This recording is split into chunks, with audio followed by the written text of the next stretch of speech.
Wakanda. The real Wakanda. So, brothers and sisters, we're here to talk about the Black Panther movie, a movie that has had much fanfare. It was much anticipated, and it definitely lived up to the hype. I saw the movie, and of course, many brothers and sisters, many of you told me that I should prepare myself for what I would see, because although many of our people don't think deeply, those of you who do tend to think a little bit more in-depthly than others had already informed me that I probably would not be too excited about the message within the movie. Whenever you watch a movie, you have to pay attention, obviously, to the cinematography, the production itself. And obviously, I have to give a hats off in the kudos to director Ryan Coogler. You did an excellent job, my brother. Okay, I applaud you. You are with your queen. You have stayed with your queen, a beautiful black sister. I look forward to more of your work. You did an excellent job with Creed, okay, which you filmed in my neighborhood, all right? You did an excellent job with Fruitville Station, and I look for more and more from Brother Ryan Coogler. All of the actresses did an excellent job. Lupita, an excellent job. T'Challa, okay? Brother Bozeman, excellent job. Okay, Michael B., excellent job. The queen who played Okoye, the leader of the Dora Milaje, the military unit, excellent job. She's the same sister who played Tupac's mother. The acting was A+. They did an excellent job. What I loved most about Black Panther was the fact that they had an entire cast of richly melanated Africans. For the first time, black children and the black child that lives within all of us, black children and the black child that lives within all of us had an opportunity to see a major motion picture where richly melanated Africans were not the tokens, were not the enemies, but were the antagonists, the protagonists. They were the extras. The movie was dominated with the original phenotype of African people. That was powerful. Because as you know, at being the certified school psychologist and educator that I am, I work every day in schools with our beautiful African children and those who are of darker hue. My complexion and darker tend to have low self-esteem complexes engendered in them by family, by society, and yes, by Hollywood. So for black girls to see chocolate, gorgeous black women with their own nappy ass heads was an intellectual insurrection. That was psychologically affirming to African children, black girls in particular. You cannot put a price on it.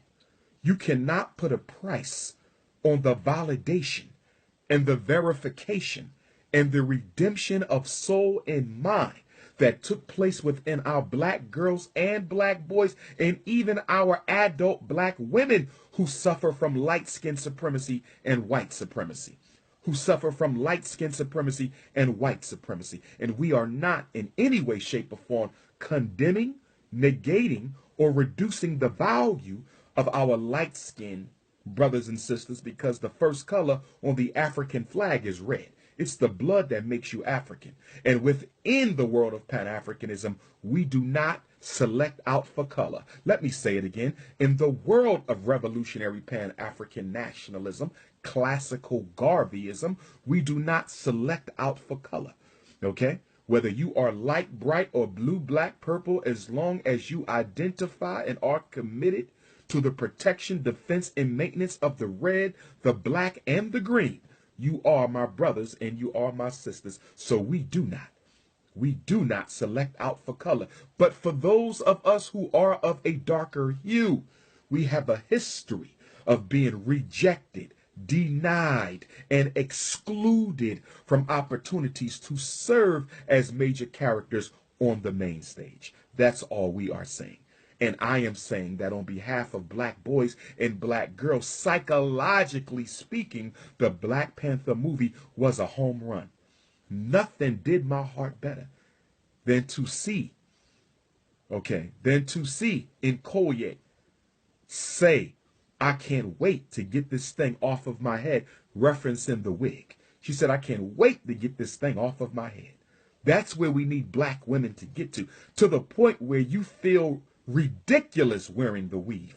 You feel ridiculous wearing the perm. But for black men, we have to recognize that in order for our sisters to become liberated from the incarceration of European standards of beauty, in order for black women to feel liberated from the incarceration of European standards of beauty, black men are going to have to become more unapologetic in demanding that our sisters look like God made them and not the Korean hair care factory. Okay? It's up to us as black men to empower black women to go back to their natural state. As you've heard me say on multiple occasions, one of the most revolutionary things that can happen in America, in the world for that matter, because weave and perm are international phenomena. One of the most revolutionary things that can happen in this world for black girls is for black women to liberate themselves from the weave and the perm. So to see all that melanin on stage, beautiful. I loved it. Those chocolate women, I loved it.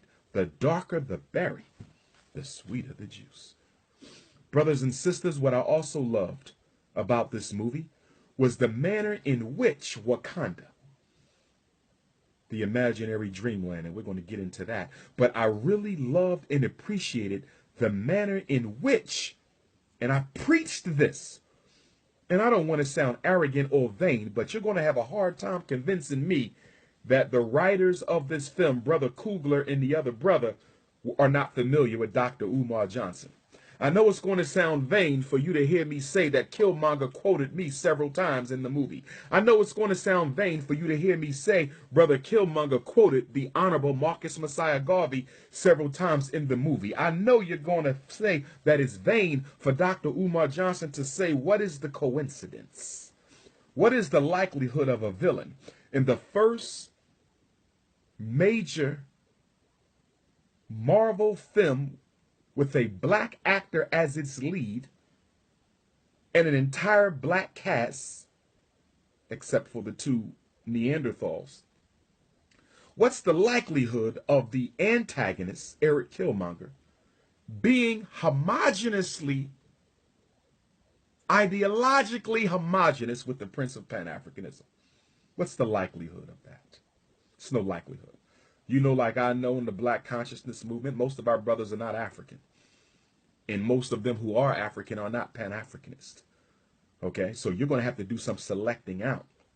You're going to have to do some analysis of deduction to find out where did they get the ideology that they gave Killmonger, because the original Killmonger was not a Pan-Africanist.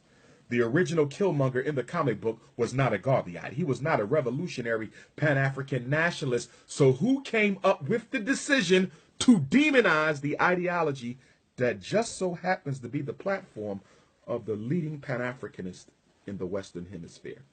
But I digress. I digress. I love the fact that as Wakanda developed technologically, I loved the fact that as Wakanda developed scientifically, it did not shed its culture. I love the way in which the technology of Wakanda was effectively woven into the pre-existing culture of Wakanda. That was beautiful. They had culture side by side with technology. Why was that important? Why was it important? Brother Coogler did an excellent job in showing how we don't have to give up who we are in order to go where we need to be. We don't have to give up who we are in order to go to where we need to be. Where we need to be. That was beautiful. The culture was there. The greenery was there. The plants, the animals, the waterfall, the mountain. They didn't Europeanize Wakanda in order to become technologically sophisticated. They did not Europeanize Wakanda in order to become technologically sophisticated. So one of the benefits of this movie was that it showed Africans and African people, and particularly our leaders on the continent and our leaders in the Caribbean and our leaders in Central and South America, it showed them that you can improve the quality of life of Africa. You can improve the technological sophistication of Africa without killing the natural geography that God gave you. You do not have to kill the natural geography that God gave you in order to technologically advance your nation. That was powerful, because the white man has convinced African people that in order for you to modernize yourself, in order for Africa to catch up to the 21st century, in order for you to become technologically sophisticated, you got to kill off the wetlands. You got to institutionalize all of your animals. You got to cut up all of your rainforests.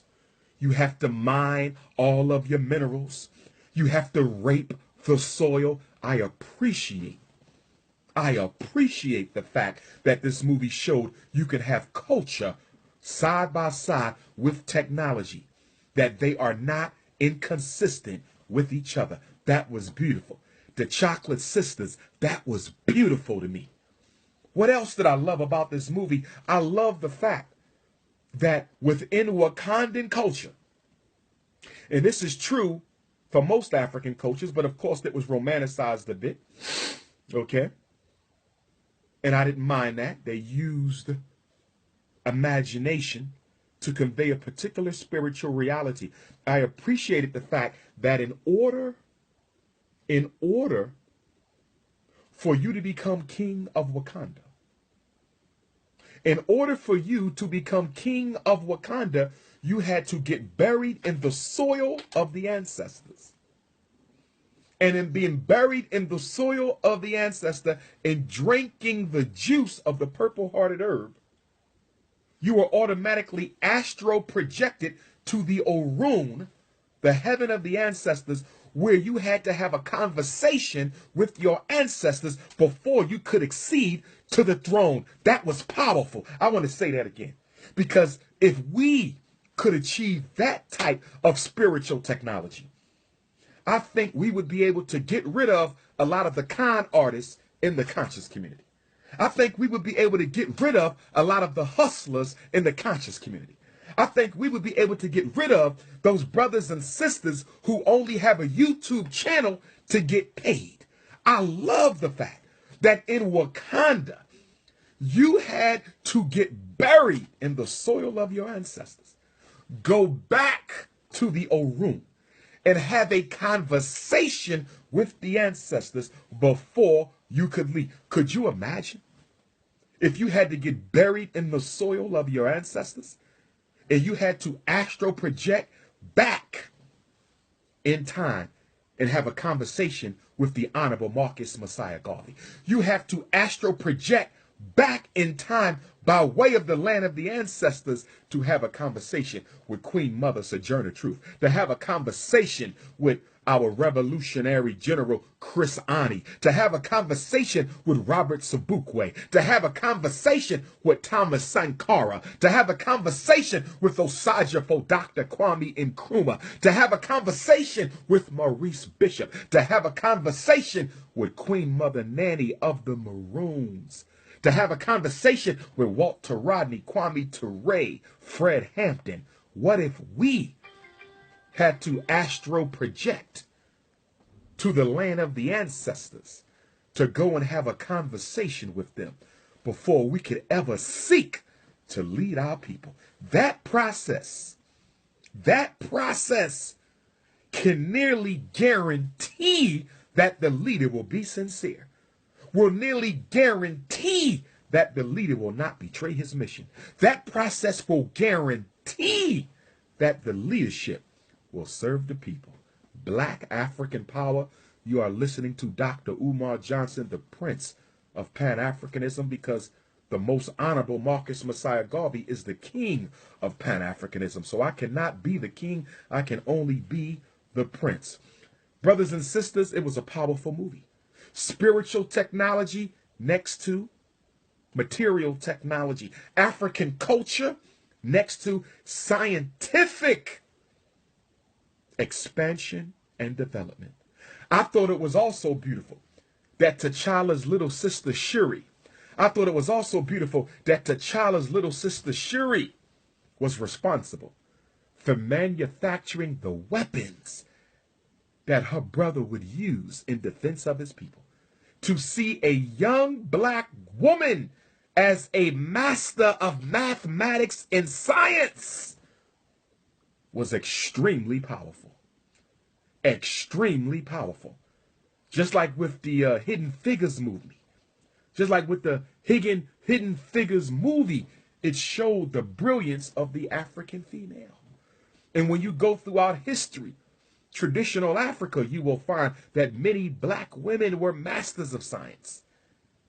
Many of the students of Imhotep, masters of science, females. We talk about putting the black woman in leadership, but we also have to put the black woman back in her rightful place in technology. Now, for my brothers and sisters in the small South African country of Lesotho, for my brothers and sisters in the small South African country of Lesotho, for those of you who are familiar with Southern Africa, you know that within the country of South Africa is a little country in South Africa. Within the country of the Republic of South Africa, there's a little nation kingdom known as Lesotho, where I've spoken twice. Lesotho, Lesotho. I could tell that the story of the 5 tribes of Wakanda was borrowed from the story, the real story, about the creation of the Lesotho kingdom. Black power. Shout out to all my Basotos in Lesotho. I will be coming back. In fact, if y'all want me to make a stop in Lesotho while I'm in Johannesburg, we can make that happen. Get at me. WhatsApp. Get at me on WhatsApp. 215-989-9858.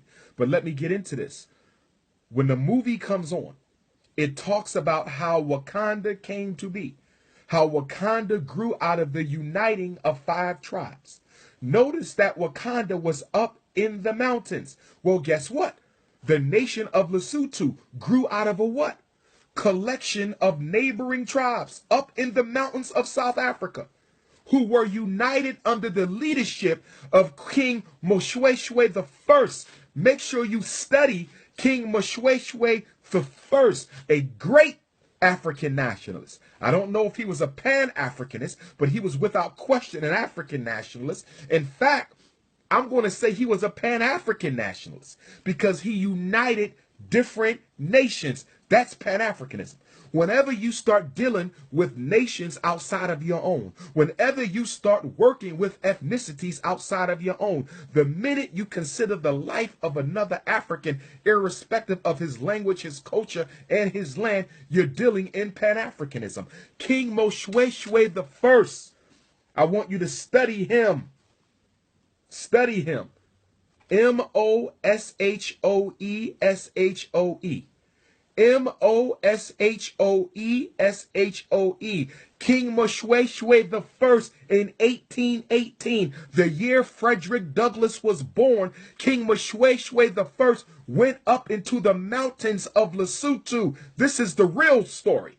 This ain't Marvel Disney. This is the real story. A real hero by the name of King Moshoeshoe I united the neighboring tribes of Southern Africa in the mountain kingdom of Lesotho.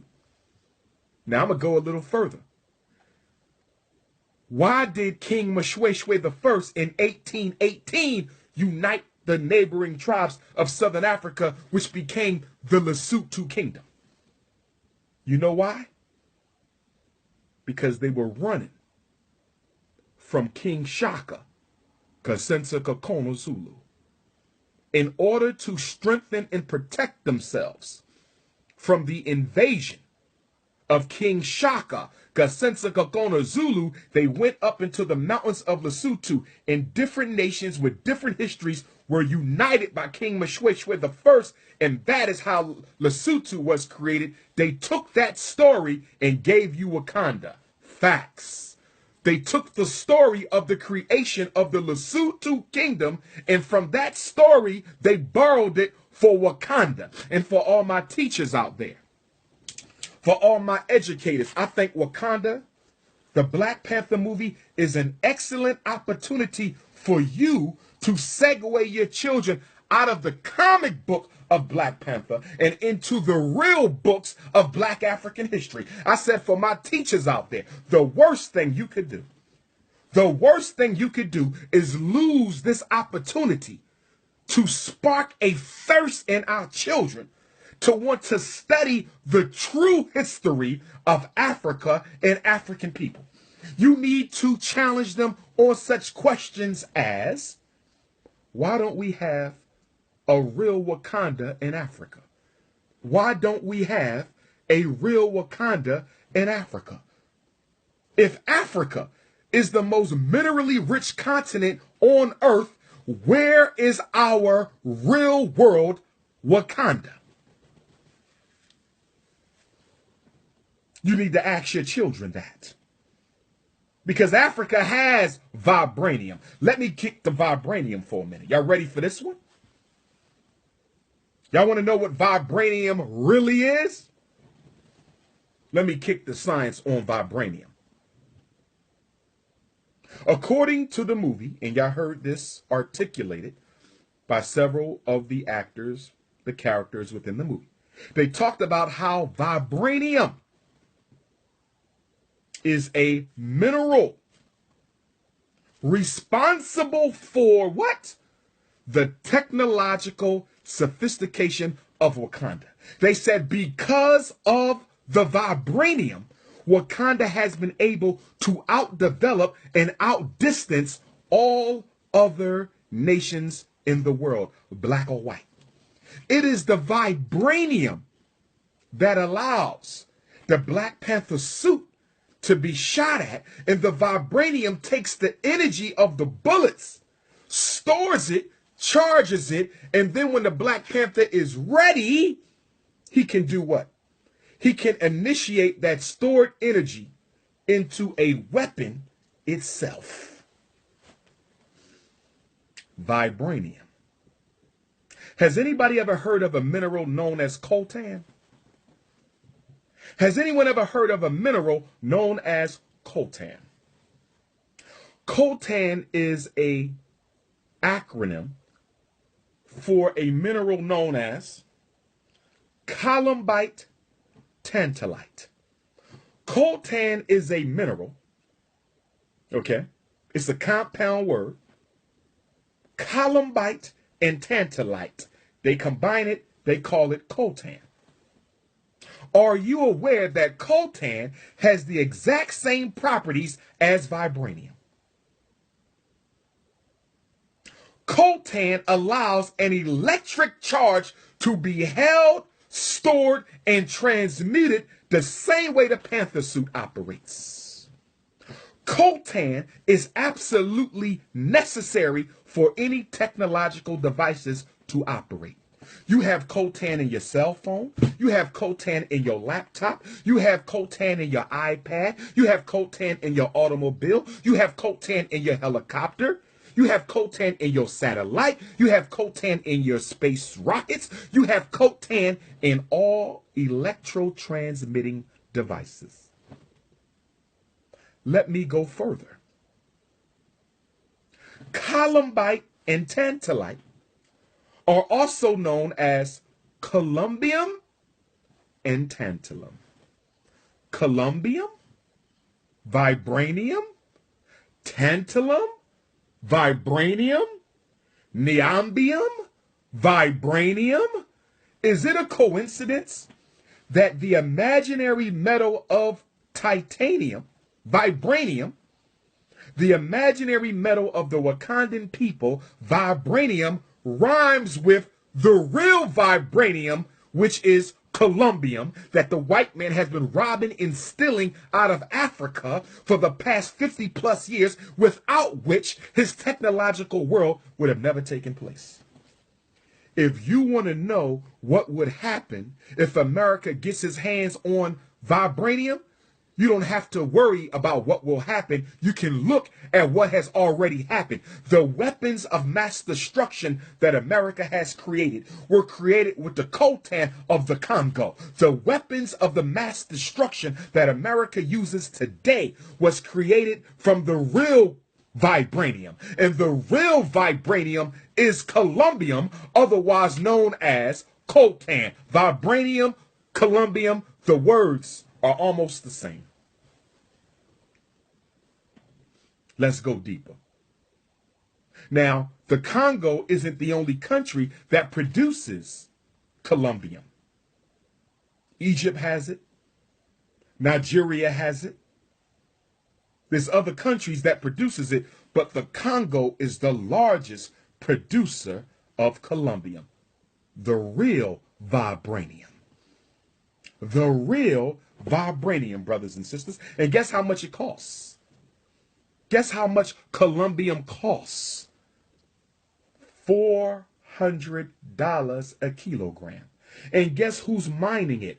Poor, impoverished African people. And guess how much they earn?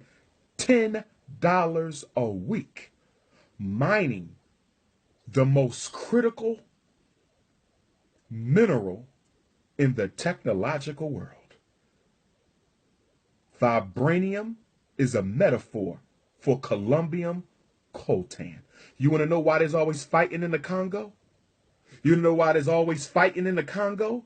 Because the CIA, and we're going to get to that in a minute, because somebody got to explain to me how the CIA agent in Black Panther is a friend to the Black Panther. Can somebody explain to me how the CIA agent, Officer Ross, the CIA agent in this movie is a friend to Africa and African people? Are you crazy? Now, my brother Ryan Kubler, we got to talk about that, my brother. That's not acceptable. I'm still a fan of you, brother. No issues. But for the next Black Panther, we got to do something about that, my brother. You cannot misinform black children. I know it's the movie, but this ain't about movies. Condition the mind. Movies make the mind. Perception is reality, my brother. And it is very irresponsible to cast a CIA agent as a friend to African people. I got a problem with that. Now, some of y'all are going to say, why you got a problem with that? What's so bad about the CIA? Well, the CIA was founded in 1947 by a group of Wall Street bankers. Let me say it again.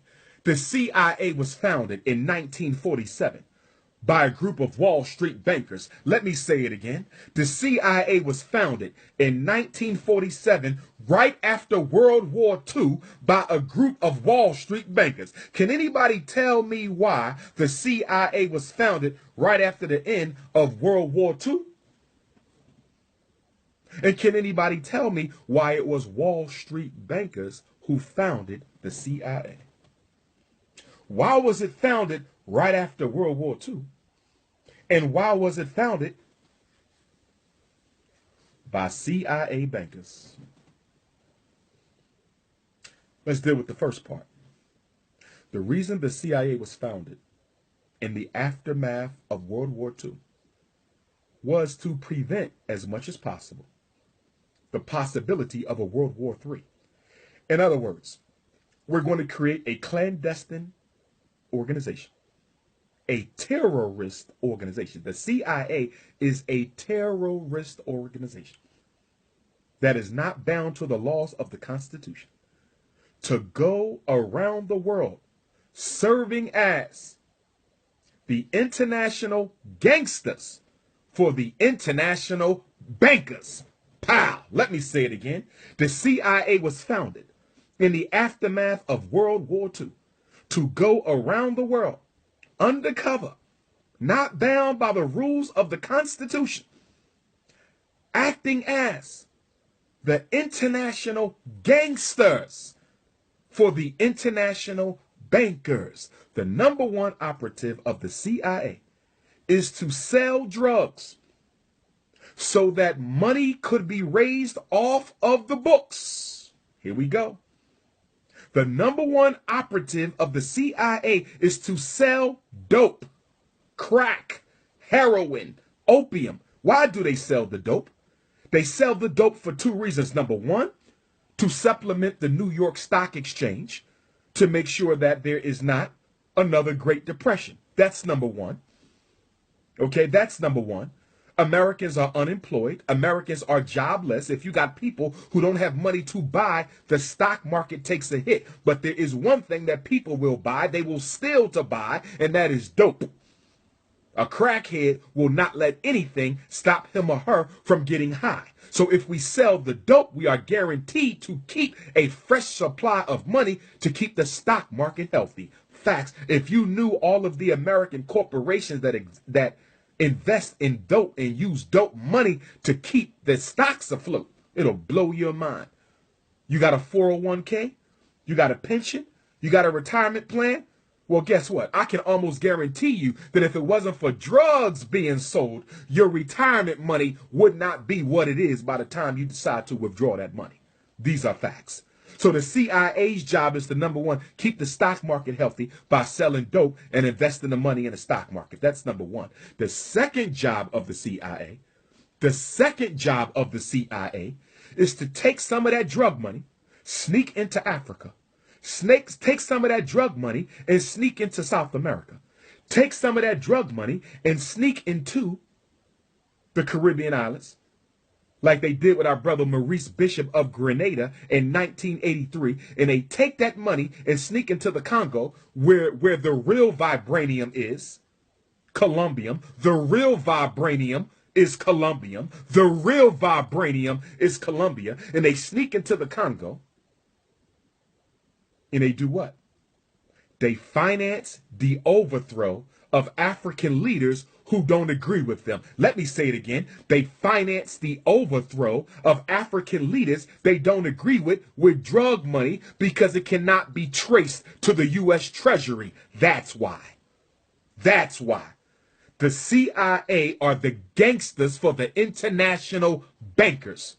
If the African country don't want to give up that gold, you don't want to give up those diamonds, you don't want to give up that coltan, you don't want to give up that gas, you don't want to give up that oil, we will finance your opposition, give them weapons and money to overthrow you.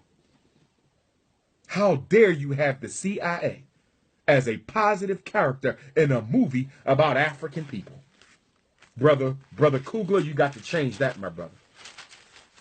Let me tell you some of the things the CIA, Cocaine Import Agency, the gangsters for the bankers. Let me tell you some of the resume items of the CIA. In 1961, President Dwight Eisenhower ordered CIA Director Allen Dulles. That's right. The same Dulles for whom the Washington, D.C. airport is named. That's right. The same Dulles for whom the Washington, D.C. airport is named. The very same person. And guess what Allen Dulles was doing before he took over the CIA? Guess what Allen Dulles was doing before he took over the CIA? He was a Wall Street executive. Why are so many directors of the CIA Wall Street executives? Not all of them, but many of them. George W. Bush was CIA director before he became president. That's one of the reasons why he became president for the so-called Gulf War, because they needed the oil and the gasoline. Dwight Eisenhower ordered the assassination of Patrice Lumumba, and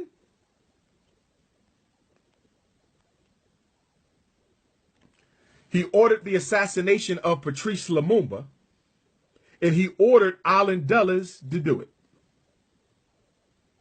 Oh, yes. Dwight Eisenhower preceded John F. Kennedy.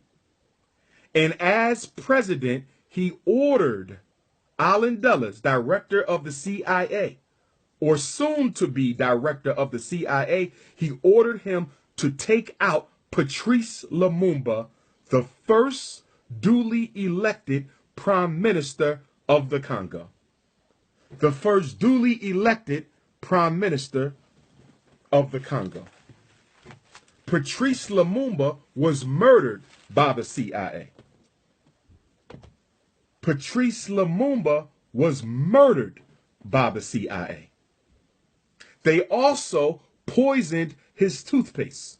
And many believe that his baby girl who died in Switzerland in the hospital was poisoned by the CIA. They're the ones who worked with the government of Belgium to chop up Patrice Lumumba's body and burn it. It was the CIA, cocaine import agency, who did that.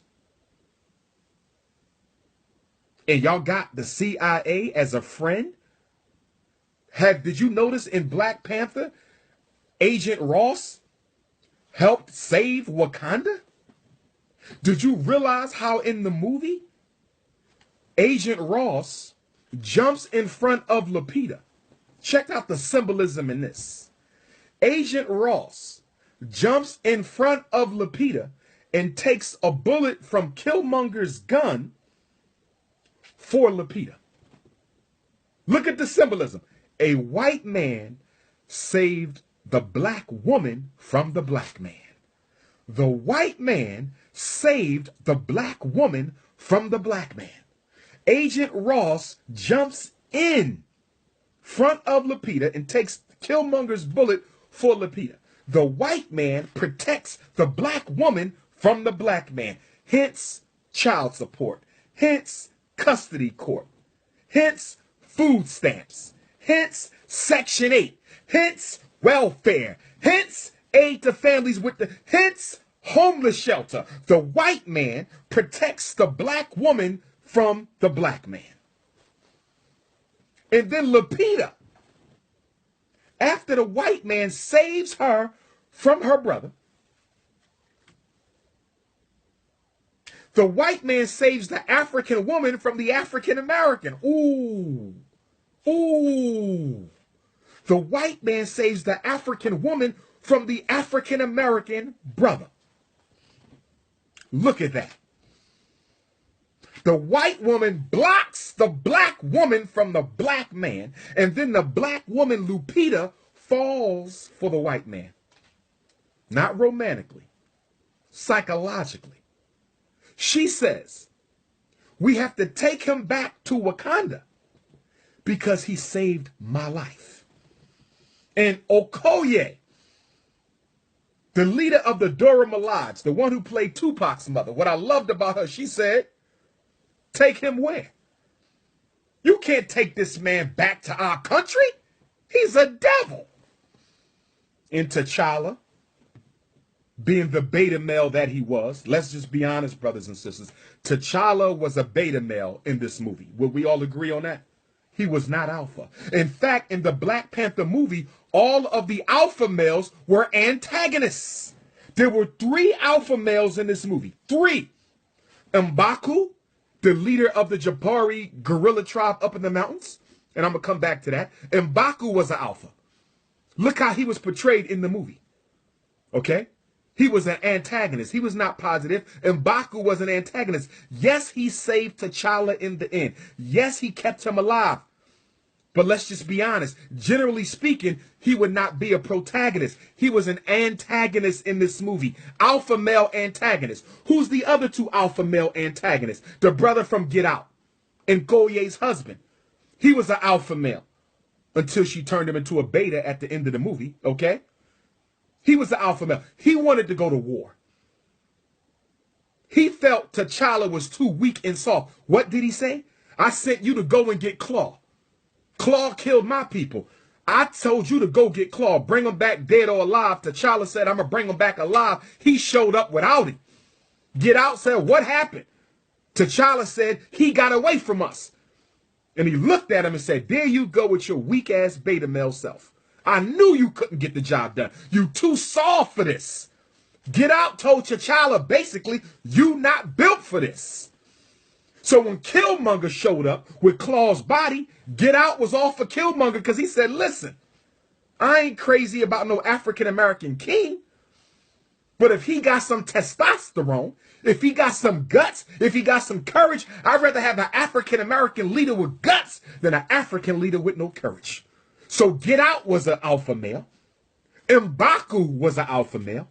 And Eric Killmonger was an alpha male. None of the alpha males were positive characters. Only the beta males were alpha. But at the same time, they had no problem with all the sisters being alpha females. Facts. Most of the women in the movie,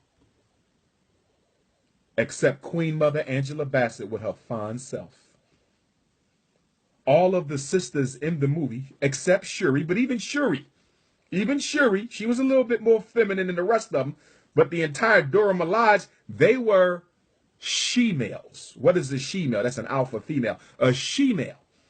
So this is a movie about African culture. This is a movie about African culture, but all the alpha men are antagonists.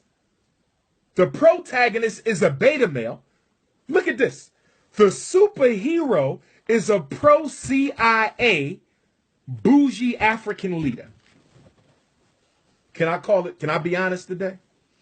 Can I be honest today?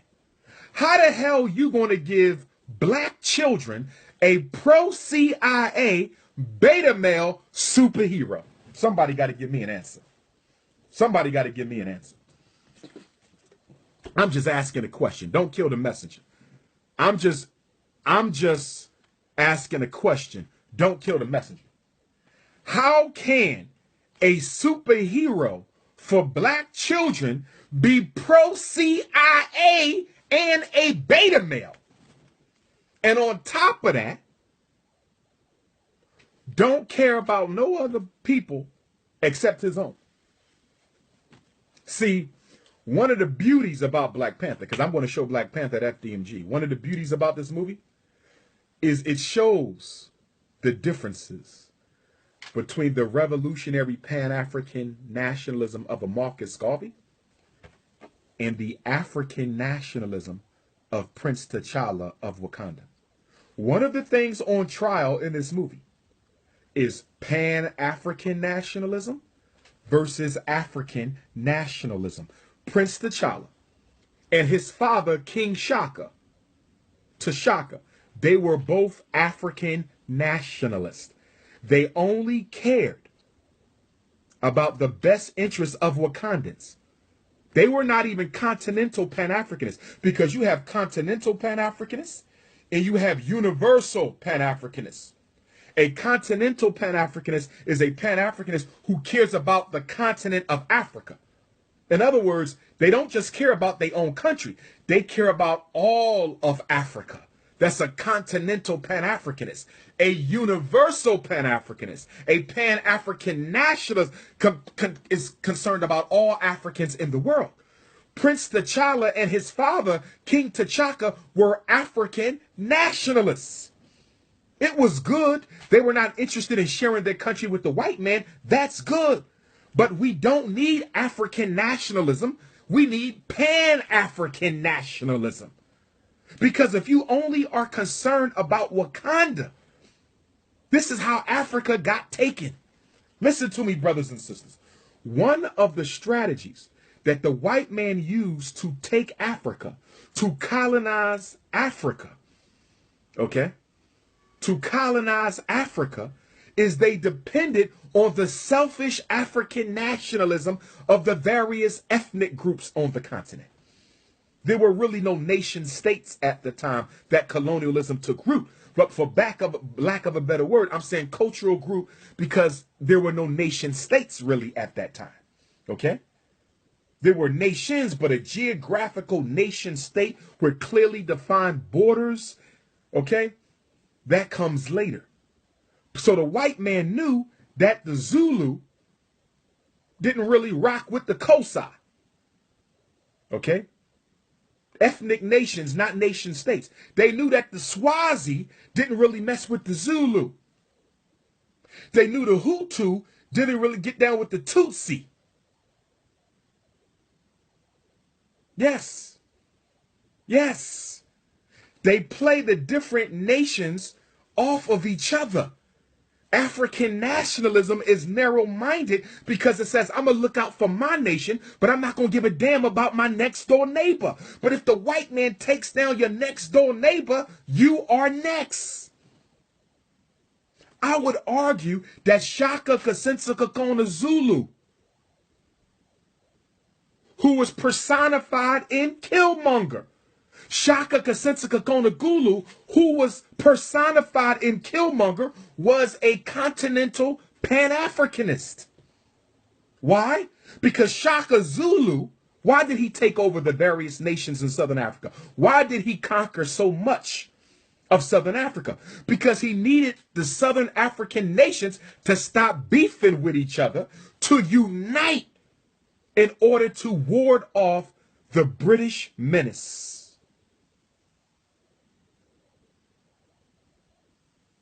And the Dutch menace. Shaka knew they were coming. So Shaka Zulu said, listen, Swazi, work with me or I got to take you over. Listen, Kosa, work with me and I got to take you over. Then he went to them all. Some said, we're going to work with Shakas. Others said, hell no. Shaka said, okay, get down and lay down. I'm just going to gangster the whole damn country. And I'm just using Zulu and Kosa figuratively, okay? Because there's a lot of different ethnicities in Southern Africa, and I don't want to misrepresent any of them, so I'm just using them hypothetically. But Shaka went to these nations and said, listen, we got to unite. They didn't want to unite, so what did Shaka do? He took them by force. He took them by force. And those who escaped went up into Lesotho, and they formed under King Moshoeshoe I in 1818, the Kingdom of Lesotho. The story for which was stolen and used, or borrowed, excuse me, because I don't see anything wrong with it, borrowed and used for the origin of Wakanda's story. And when I say that Eric Killmonger personifies Shaka, look at what Eric Killmonger does in the movie, and look at some of the aspects of King Shaka's reign, the real Shaka. In fact, T'Challa's father was named Shaka. T'Challa's father was named Shaka. So clearly there was a serious Shaka Zulu metaphor running through this movie. Let's look at Shaka Zulu. Shaka was born the illegitimate son of a Zulu king, King Kasensa. His mother was outcast. The son was outcast. Now let's look at Eric Killmonger. Eric Killmonger's father, Prince Umjobu, is an undercover spy for the Wakandan government assigned to Oakland, California. He has a child with a descendant of enslaved Africans. His brother finds out, King T'Chaka, and he tells him that you have to come back to Wakanda and stand trial because you helped Ulysses Claw, a German. Keep that in mind. We'll come back to that. Ulysses Claw, a German. He uses Ulysses Claw. He tells him, Prince Umjobu, living in Oakland, son by an African-American woman. He helps Ulysses Claw break into Wakanda and steal a quarter ton, I believe it was, of vibranium. A quarter ton of vibranium. To do what? Bring some of that vibranium to Oakland so that Prince Umjobu and his son Eric Killmonger can use the technology of vibranium to do what? Empower African Americans. What does he say to his big brother, King T'Chaka, when he shows up in his house in Oakland with the Dora Milaje? He says their leaders are being killed. They're being criminalized. I can't remember his exact words, but he basically said everything that we know. They're being miseducated, mass incarcerated. They're being killed by the police. Black people are being stepped on and walked on, my big brother, King Chaka. We got to help our people. He feels for African Americans because Prince Mjobu is a Pan-African nationalist. He's influenced by the Black Revolution struggles of America, and he wants to help us. He wants to help us. He's a Pan-African nationalist like his son would be. Eric Killmonger, a Pan-African nationalist. The problem is King T'Chaka, just like his son, Prince T'Challa, were not Pan-African nationalists. They were African nationalists, and they didn't give a damn about no black people who were not Wakandan. Facts. Facts. So let's stay with the story. So Eric Killmonger, the illegitimate child of a prince, Shaka Zulu, the illegitimate child of a king, spawned, neglected, left, shot. Look at the parallel between the real Shaka Zulu and Eric Killmonger. And then Shaka Zulu comes back to the throne and does what? Take it by force. Shaka Zulu says, you don't give me the throne, I'ma come and take it. Shaka Zulu took the Zulu throne. What did Eric Killmonger do in Black Panther? Did he not show up to the throne and said, I'm coming for the throne? I'm coming for the throne. So they took the story of Shaka Zulu and they mixed it with the revolutionary Pan-African nationalism of a Marcus Garvey and Umar Johnson, and they personified it in Killmonger. This also explains Killmonger's fight with the Wakandans. Why? Because the Wakandans were a united tribe in the mountains.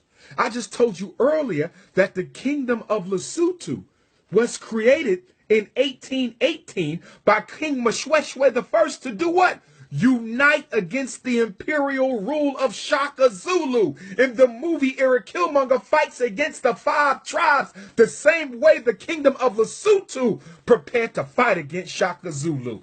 This whole movie is about our history. There's some manipulations. There's some omissions. There's some, clearly some misrepresentations. But there's a lot of African history in this movie. The major language spoken in the movie was what? Xhosa. The 2 largest tribes in South Africa, Zulu and Xhosa. My oldest daughter's middle name, Nkosazana, Royal Princess. Okay? I want to go back to the CIA agent Ross, if we may. I want to go back to the CIA agent Ross, if we may. He saves that black woman from the black man's bullet. The white man saves the black woman from the black man's bullet. The black woman is so enthralled by this that she risks national security. She risks national security and told her love, the king of Wakanda, Prince T'Challa, he saved me, T'Challa. He took the bullet for me. This good white man saved me, T'Challa. We can take him back to Wakanda. Your sister Shuri, we can heal this man.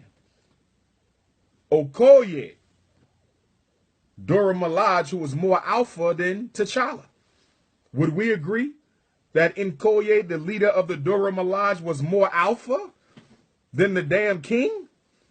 She says, you don't bring this man to our country. He's CIA. That's not her words, but basically.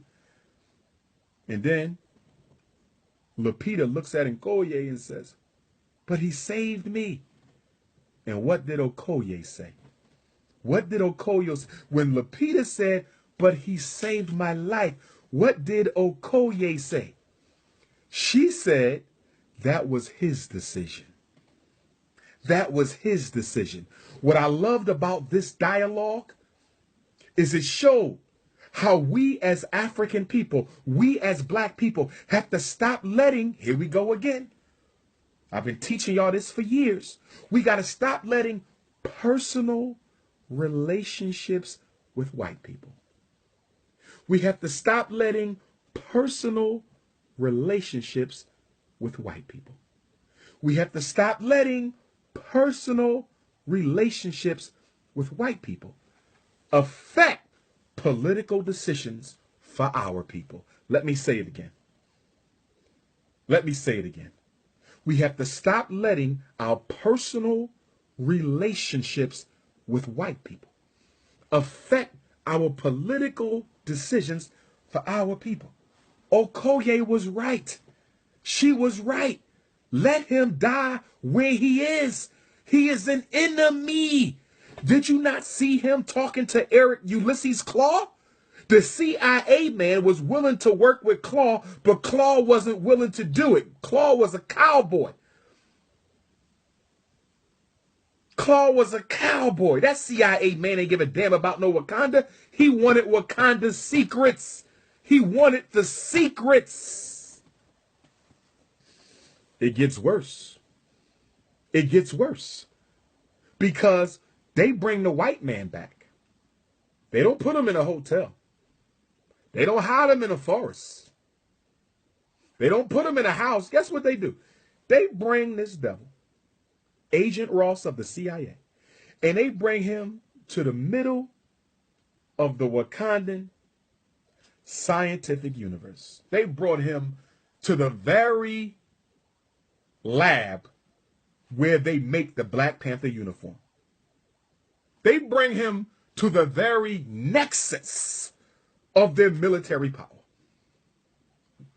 Please read Chancellor Williams' Destruction of African Civilization if you haven't read it.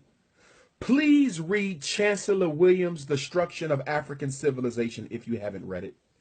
Please read Chancellor Williams' Destruction of African Civilization if you have not read it. Please read that book.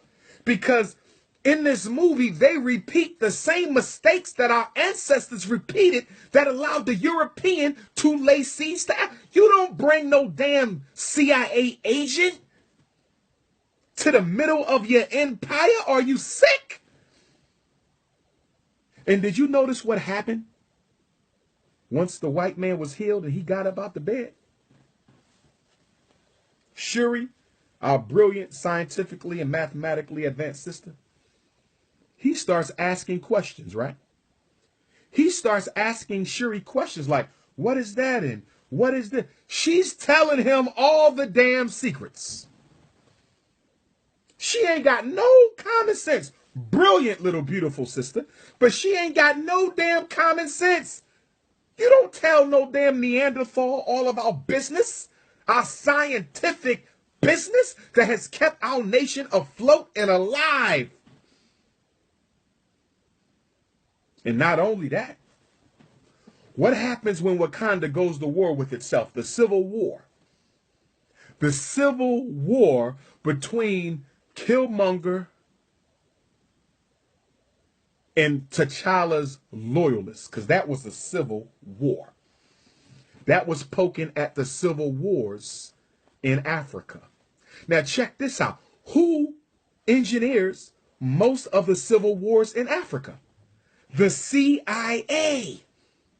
And remember when Agent Ross, Lupita, Shuri, and T'Challa was talking about Killmonger? Remember they brought Killmonger up and said, he's here? And somebody said, we don't want him here. And what did the white man say? What did that devil say? He said, you're right. You don't want him here. He's one of us. Did you hear that? You're right. You don't want him here. He's one of us. You're right. You don't want him here. He's one of us. And then Agent Ross goes on to say what? Killmonger. When they said Killmonger burned the herb of the Black Panther, the purple herb, Agent Ross says what? He was trained. We trained him how to destabilize foreign governors. We trained him to destabilize foreign governments. Did y'all hear him say that? He said they trained Killmonger to destabilize foreign governments, and basically, if you let him take over Wakanda, he going to destroy y'all too. So here you go again. A big problem we got as Africans, letting white people give us advice about other black people. Here we go again. A big problem we have as Africans, letting white people give us advice about other black people.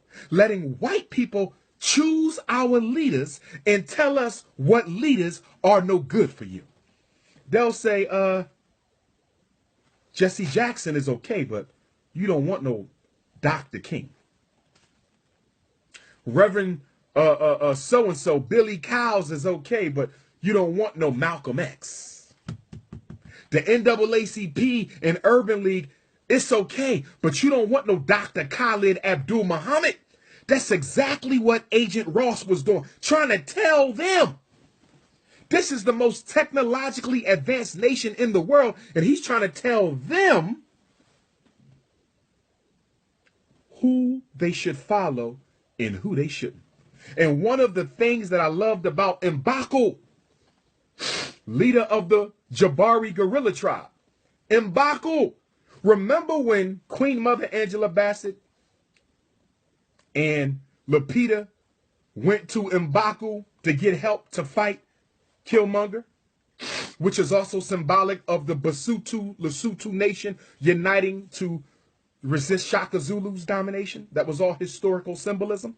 But remember when they got to M'Baku's throne and they started talking to M'Baku about the problem with Killmonger? What did M'Baku do? What did the alpha male tell Agent Ross? What did M'Baku do? M'Baku said, you can't talk here.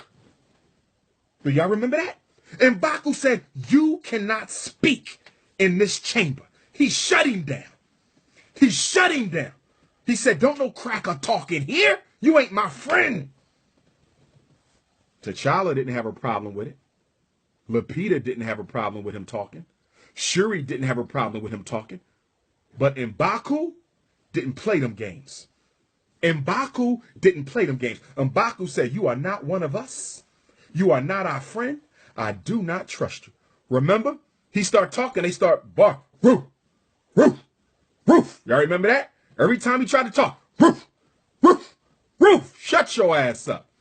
You don't even belong here. Shut your ass up. And then do you also remember when Angela Bassett and Shuri and Lupita, I believe it was all three of them, maybe just Lupita and Angela, remember when they pulled out the purple herb? They saved some of the purple herb and they gave it to T'Challa when he was laying in the ice. Did you see what M'Baku did with the CIA agent Ross? He made Agent Ross turn his back so he would not witness the spiritual ritual. Did y'all see that? M'Baku made him turn. This is none of your business.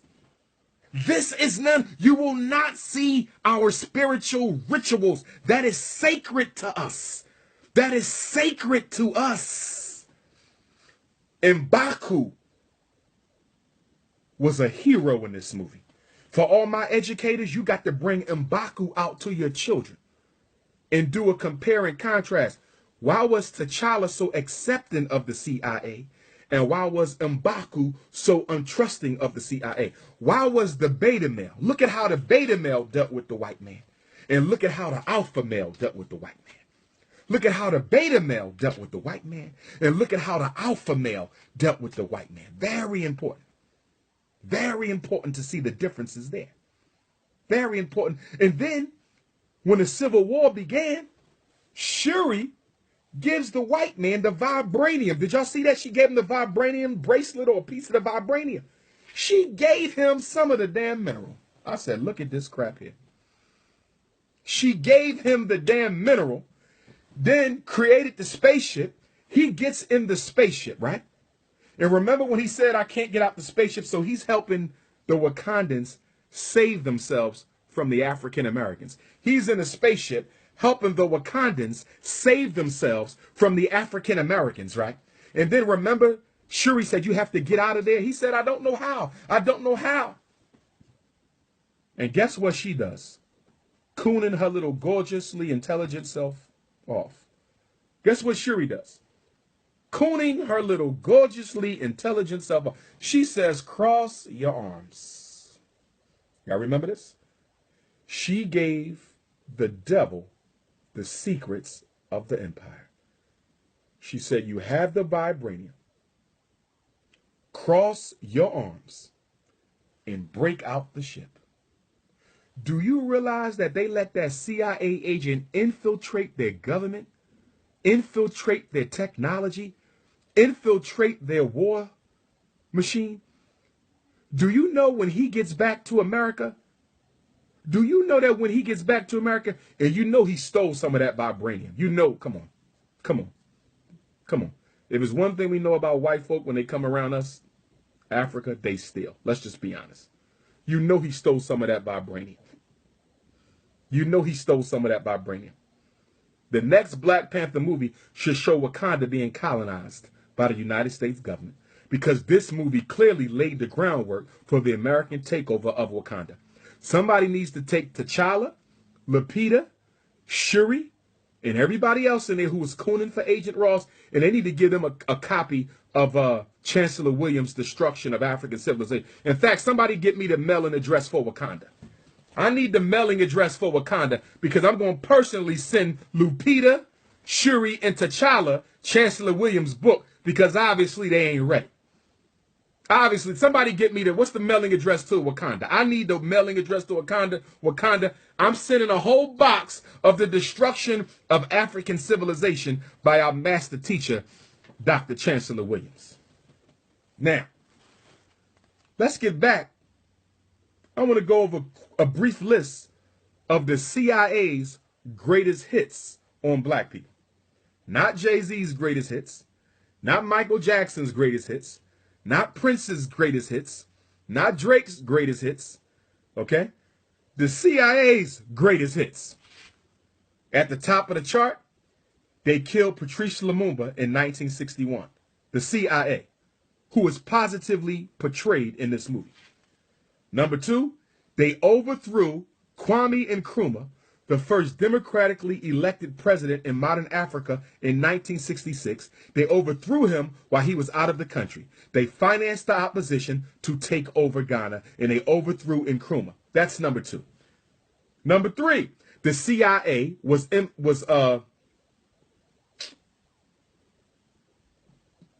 indicted or accused of participating, alleged, in the assassination of Malcolm X, which I don't doubt. Malcolm X's murder was not just FBI. It wasn't just jealous Negroes. It was also the CIA. Remember, FBI deals with domestic political issues. The CIA deals with international political issues. The FBI deals with political issues in America. The CIA deals with international issues, okay? The FBI's job is to destroy black leaders in America. The CIA's job is to destroy black leaders outside of America. But the minute an American leader internationalizes his struggle, the minute an American leader, an African in America, internationalizes the struggle, they automatically become legal territory for the CIA. If you are a Pan-Africanist, as I am, you will not just have to worry about the FBI, you also have to worry about the CIA. Okay? So the CIA had to kill. Why was Malcolm killed February 21st? Why did they have to get Malcolm that day? Why they didn't kill Malcolm March the 21st, April the 21st, May the 21st? Why? 3 reasons why Malcolm had to die on February the 21st. Reason number 1, 2 to 3 weeks prior, he had met with Coretta Scott King, Malcolm's wife, while Malcolm was in jail. And through Coretta, Dr. King and L. Hodge agreed to disagree, and they were going to merge the civil rights movement into a singular movement. Malcolm was going to lead the North and Dr. King was going to lead the South. It was going to be a two-headed leadership apparatus. This drove J. Edgar Hoover crazy, and Malcolm's assassination had to take place because they could not afford for Malcolm and Martin to unite. That's number 1. Number 2, Malcolm X was scheduled to speak at a gathering of second and third world revolutionary leaders. I repeat, Malcolm X was scheduled to speak within 2 to 3 weeks of the February 21st Audubon assassination. He was scheduled to speak with Che Guevara, I believe. With Che Guevara, I believe Che was supposed to have been there. I think he was still with us at the time. Malcolm was supposed to present at a conference of second and third world revolutionary leaders. The CIA could not let Malcolm form an international alliance with second and third world revolutionaries. He had to die February 21st because otherwise Malcolm would have united with second and third world leaders. That would have been a revolution like a revolution. Yes. And the third reason that they had to kill Malcolm when they killed Malcolm is he was also scheduled to go and present before the African Union. Malcolm was supposed to present the grievances of African people before the African Union and then before the United Nations. He was internationalizing the struggle. The CIA needed Malcolm dead to prevent the unification of Africans in America and Africans in Africa. The purpose of the Black Panther movie was not to raise the self-esteem of black children, although it did that. The real purpose of the Black Panther movie was to indoctrinate the next generation of young black leaders against the unification of black America and black Africa. That's why the CIA was in the movie. If this is an imaginary movie, if there's no such thing as Wakanda, if there's no such thing as vibranium, although we know it is, if there's no such thing as a Prince T'Challa, if there's no Shuri, if there's no Dora Milaje, if this is a imaginary fairy tale based movie, a comic movie, why was the CIA in an imaginary movie? The CIA is a very real governmental agency. The CIA is a very real governmental agency. The CIA is a very real governmental agency. Why did you put a real agency in an imaginary movie? Because you need to recreate the image of the CIA in the mind of African people. You need to recreate the image of the CIA in the minds of African children so they view the greatest destabilizer of African power and progress as a friend instead of an enemy. The CIA's fingerprints was all over this movie. If you're going to tell me the CIA did not meet with Disney and Marvel, you are out of your mind. The CIA's fingerprints was all over this movie. And for those of you who don't know, do your research on the entertainment industry liaison of the CIA. Do your research on the entertainment industry liaison, EIL. Do your research on the entertainment industry liaison of the CIA. The CIA has an employee, an entire committee actually, whose job is to oversee the movies and the content in the scripts in Hollywood to determine whether or not certain movies can be detrimental to America's foreign interests. Don't you ever tell me this is just the movie. Don't you ever tell me that this is just the movie. Don't you ever tell me that this was just the movie. I loved it for our children. Psychologically, the movie was a success, but it was a political weapon of psychological destruction. The white man told you through Niccolo Machiavelli that whenever you want to take over a people, physically or mentally, put your iron fists inside of a velvet glove. Put your iron fists inside of a velvet glove.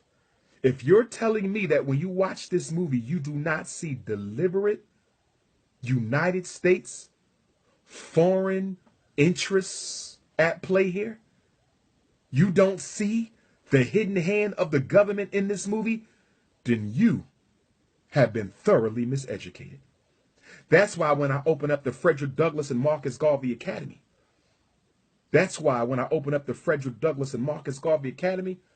I'm going to have a bachelor's degree, a master's degree, and a doctorate degree in revolutionary Pan-African nationalism.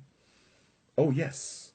You will get your bachelor's degree in the history of black struggle, the international history of black struggle. You will get your master's degree in white supremacy, and you will get your doctorate degree in classical Garveyism, revolutionary Pan-African nationalism. This movie was a CIA operation. Every child in Africa will see this movie. Every child in Africa will see this movie. And although I want them to get the positive psychological benefits,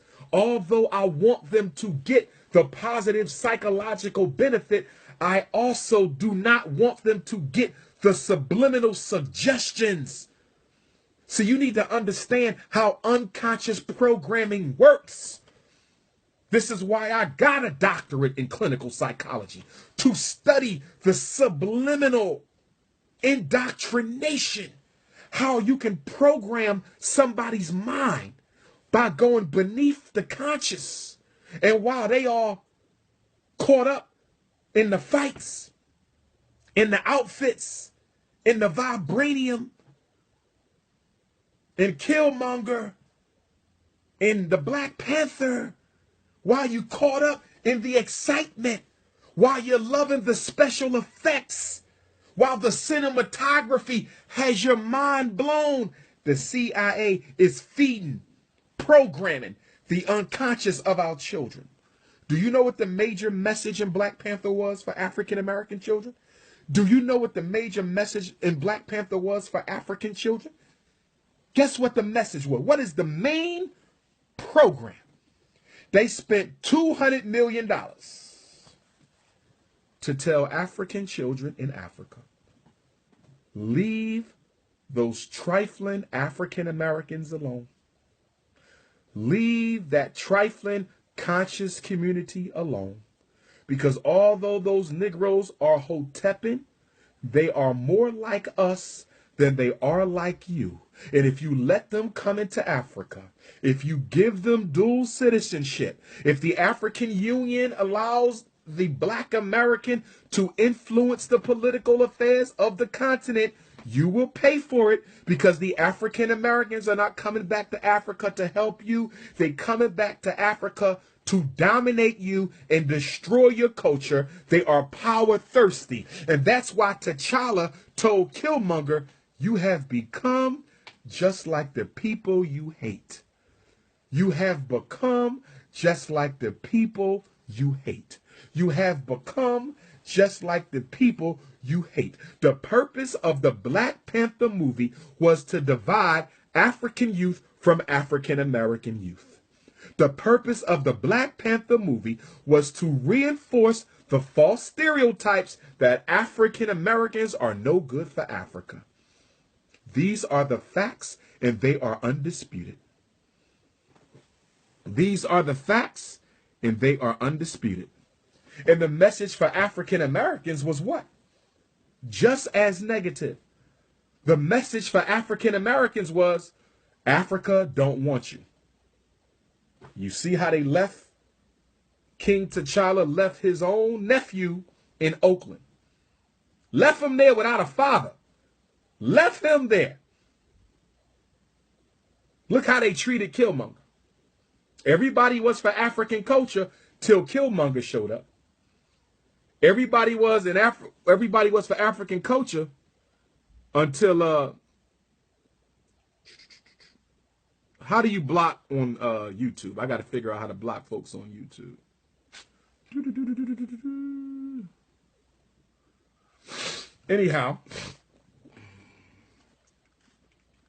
Anyhow, remember when Killmonger challenged T'Challa and they fought for the throne? Killmonger beats T'Challa. Lupita goes to Nkoye and says, we have to get T'Challa back on the throne. And Koye says, no, we don't. Killmonger won. Lupita says, but he's not Wakandan. And Koye said he defeated him based on the culture and based on the protocol that a throne can be. And Koye said, that's the way we do it here. That's our culture, Lupita. Your boyfriend lost. You got to deal with that. And Lupita said, he ain't from Wakanda. He only been here a few minutes. We can't let him be king. And then Koye said, listen, my job is to protect the throne, no matter who sits on it. Y'all remember that? And Koye said, my job is to defend the throne, no matter who sits on it. You caught up in your love for one man. That was significant. But I want y'all to see how everybody in Wakanda was willing to throw away African culture to get rid of the African-American leader. They said, we don't give a damn about Wakandan culture. We don't give a damn about Wakandan spirituality. We don't want no African-American running nothing over here. Y'all saw it. And let me say this. Let me say this. Let me say this. As a Pan-Africanist, I can say this.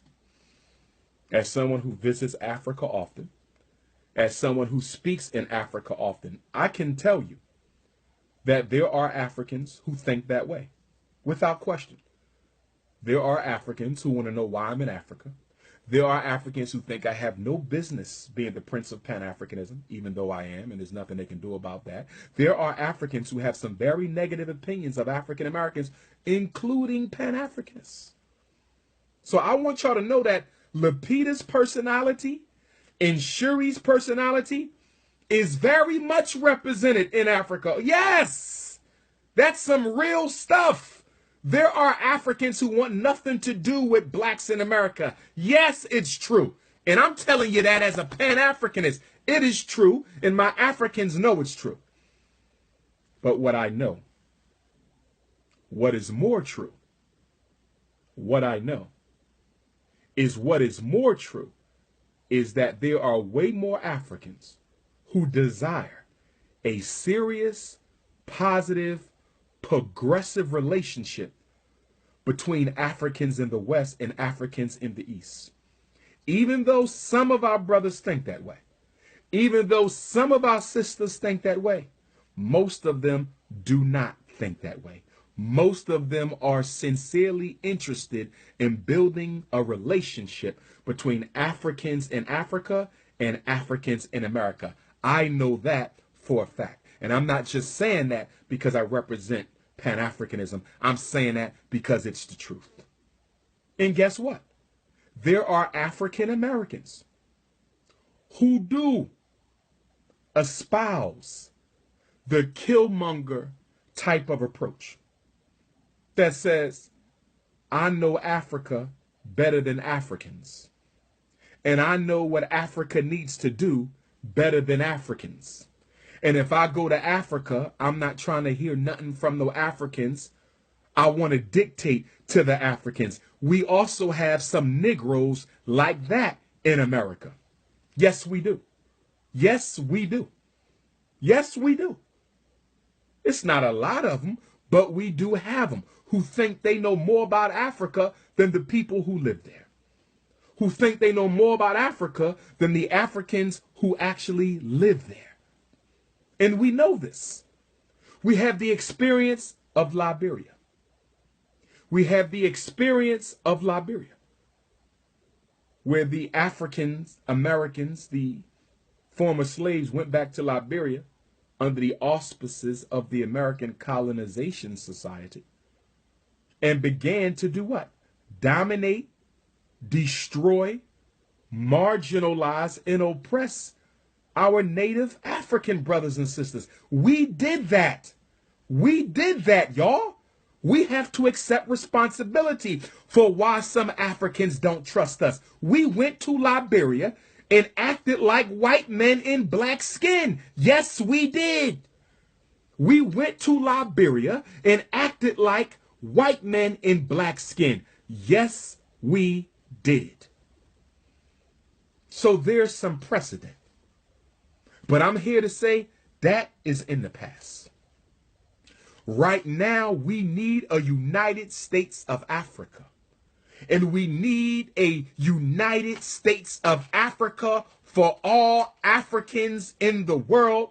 And I would like to be nominated as the president of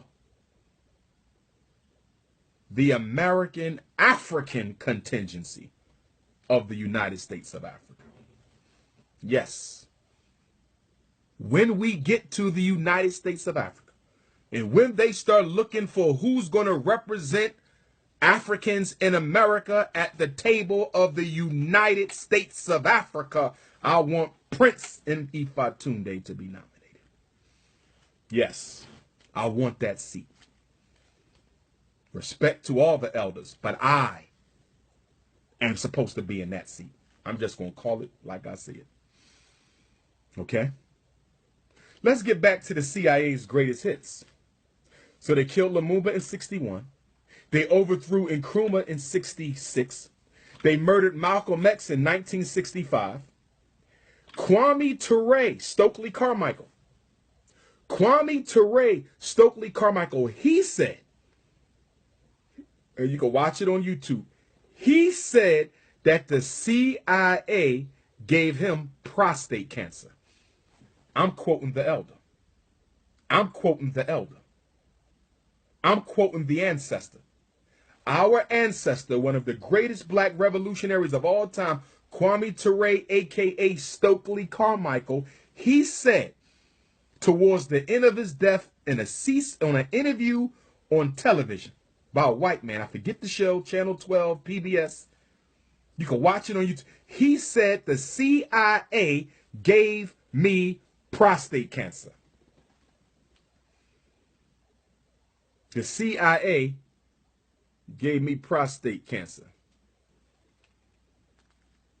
And then in 1975, in Angola, the People's Liberation Army was sabotaged by the CIA. 1962, for my South African brothers and sisters. Remember when Nelson Mandela was arrested in 1962? Remember they arrested Nelson Mandela in 1962? Well, guess what? Y'all don't even know this. It was the CIA that tipped off the South African government as to Nelson Mandela's hiding places. It was the CIA that gave the South African government the intelligence that they used to arrest Nelson Mandela in 1962. If you don't believe me, do your research. If you don't believe me, do your research. If you don't believe me, do your research. And then in 1968, they murdered Dr. King. The Congo Civil War been going on forever over coltan. They financed both armies and paid them to fight each other. They financed both armies. Why do they finance both armies? Because you don't know who's going to win. So you finance both armies. Okay, so that way, no matter who wins, you get the resources.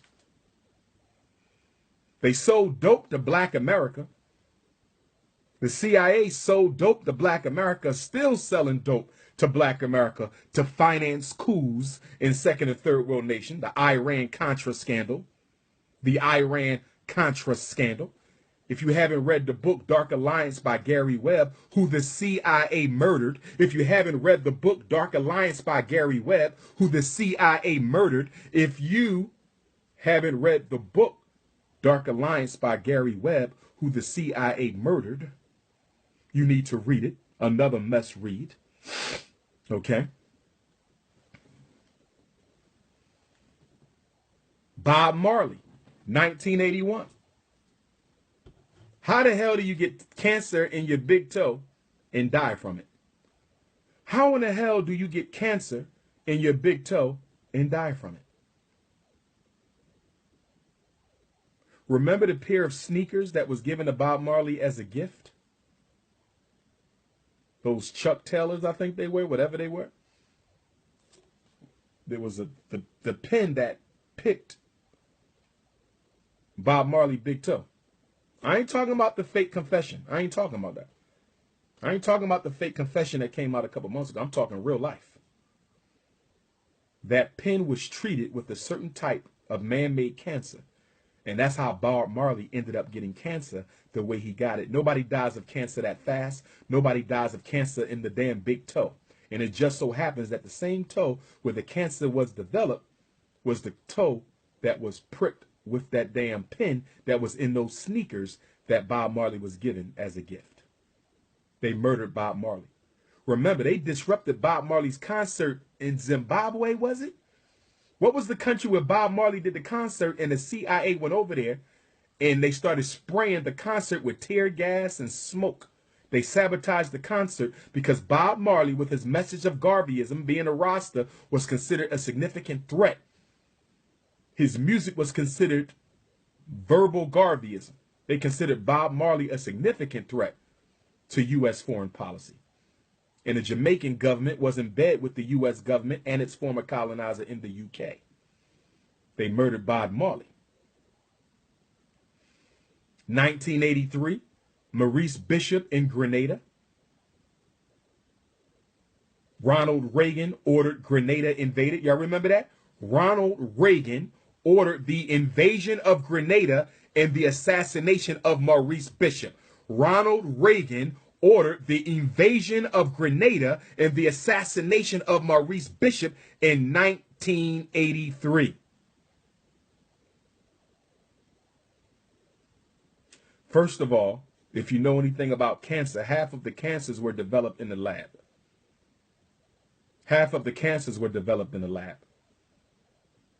Show me a single case of African people dying from cancer prior to the white man in Africa. Show me that. Show me a single case of breast cancer in Africa. Show me a single case of prostate cancer in Africa prior to the 1400s. Show me one. And in Africa, there's extensive medical documentation. Show me in the papers of Imhotep, the greatest physician who ever lived, breast cancer, prostate cancer, cervical cancer.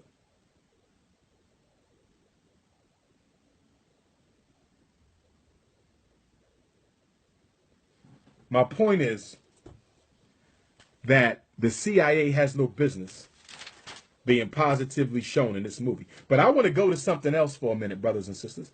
I want to go to the money made versus money earned. Black Panther has passed $1 billion. It is on its way to being the highest grossing movie ever. It is already the highest grossing Marvel movie ever at this point, from what I understand.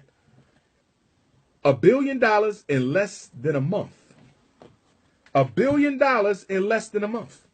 Now, how much were the actors paid in Black Panther? Let's look at this.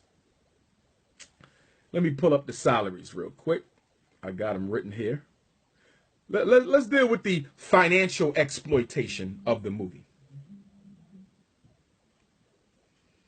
Where we at? Give me 1 second. I got it right here. This is going to blow your mind, because I'm about to compare the money made by the blacks in Panther to the money made by the whites in their Marvel movies. Let's look at this. Let's look at modern apartheid on the big screen. Let's look at Hollywood apartheid. That's what we're going to do right now. Hollywood apartheid. Okay. Y'all ready? Here we go. Lupita, $1 million. Angela Bassett, $400,000. Shuri, $500,000. Daniel from Get Out, $800,000. Michael B. Jordan, $1 million. Chadwick Boseman, $3 million. Denaya, the sister who played Tupac mom in Koye, $1 million. And last but not least, Forrest Whitaker, Oscar award-winning Best Actor. Forrest Whitaker, Oscar award-winning Best Actor, and he got paid $600,000. One more time. Lupita, $1 million. Angela Bassett, $400,000. Shuri, $500,000. Daniel from Get Out, $800,000. Michael B. Jordan, $1 million. Chadwick Boseman, $3 million. Nkoye Denaya, $1 million. Oscar award-winning Best Actor, Forrest Whitaker, $600,000. Now, are you ready to hear what the white folks make? Are you ready to hear what the white folks make? Here we go. Josh Brolin, who's going to be playing in Thanos, $2 million. The white man who plays Hulk Hogan, $3 million.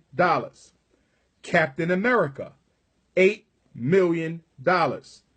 Thor, the guy who plays Thor, $8 million. The white girl in Black Widow, $10 million. The white boy in Spider-Man, and he's a new actor. He's new. $3 million. The person who's playing Star-Lord, $5 million. The white guy for Doctor Strange, $3 million. Robert Downey Jr., Iron Man. Robert Downey Jr., Iron Man. Robert Downey Jr., Iron Man. 50, 50, 5, 0. 50, 50, $50 million for Iron Man.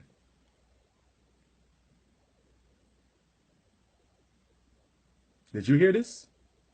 In other words, when you look at the pay of the actors of Black Panther, you get $3, $4, $5 to $6 million budget for your actors. The people who made $1 billion only got $5 million.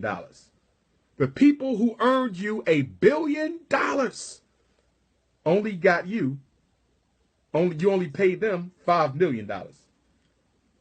But when you look at these white ones, Iron Man, $50 million. Iron Man gets paid more than everybody in Black Panther times 10.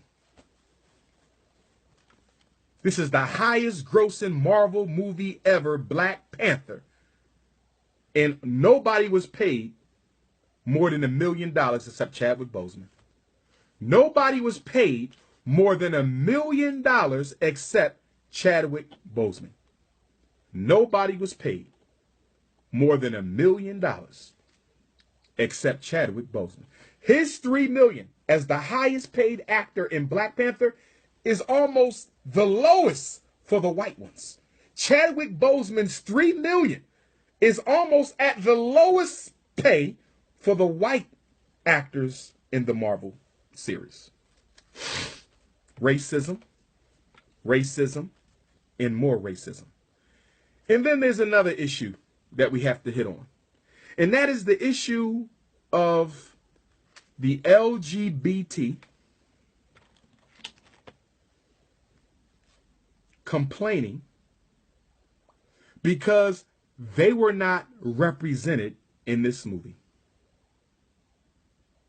There were multiple articles in major newspapers and magazines by LGBT complaining that they were not represented in the movie. They allege that in the original Black Panther comic book, one of the sisters in the Dora Milaje is a lesbian.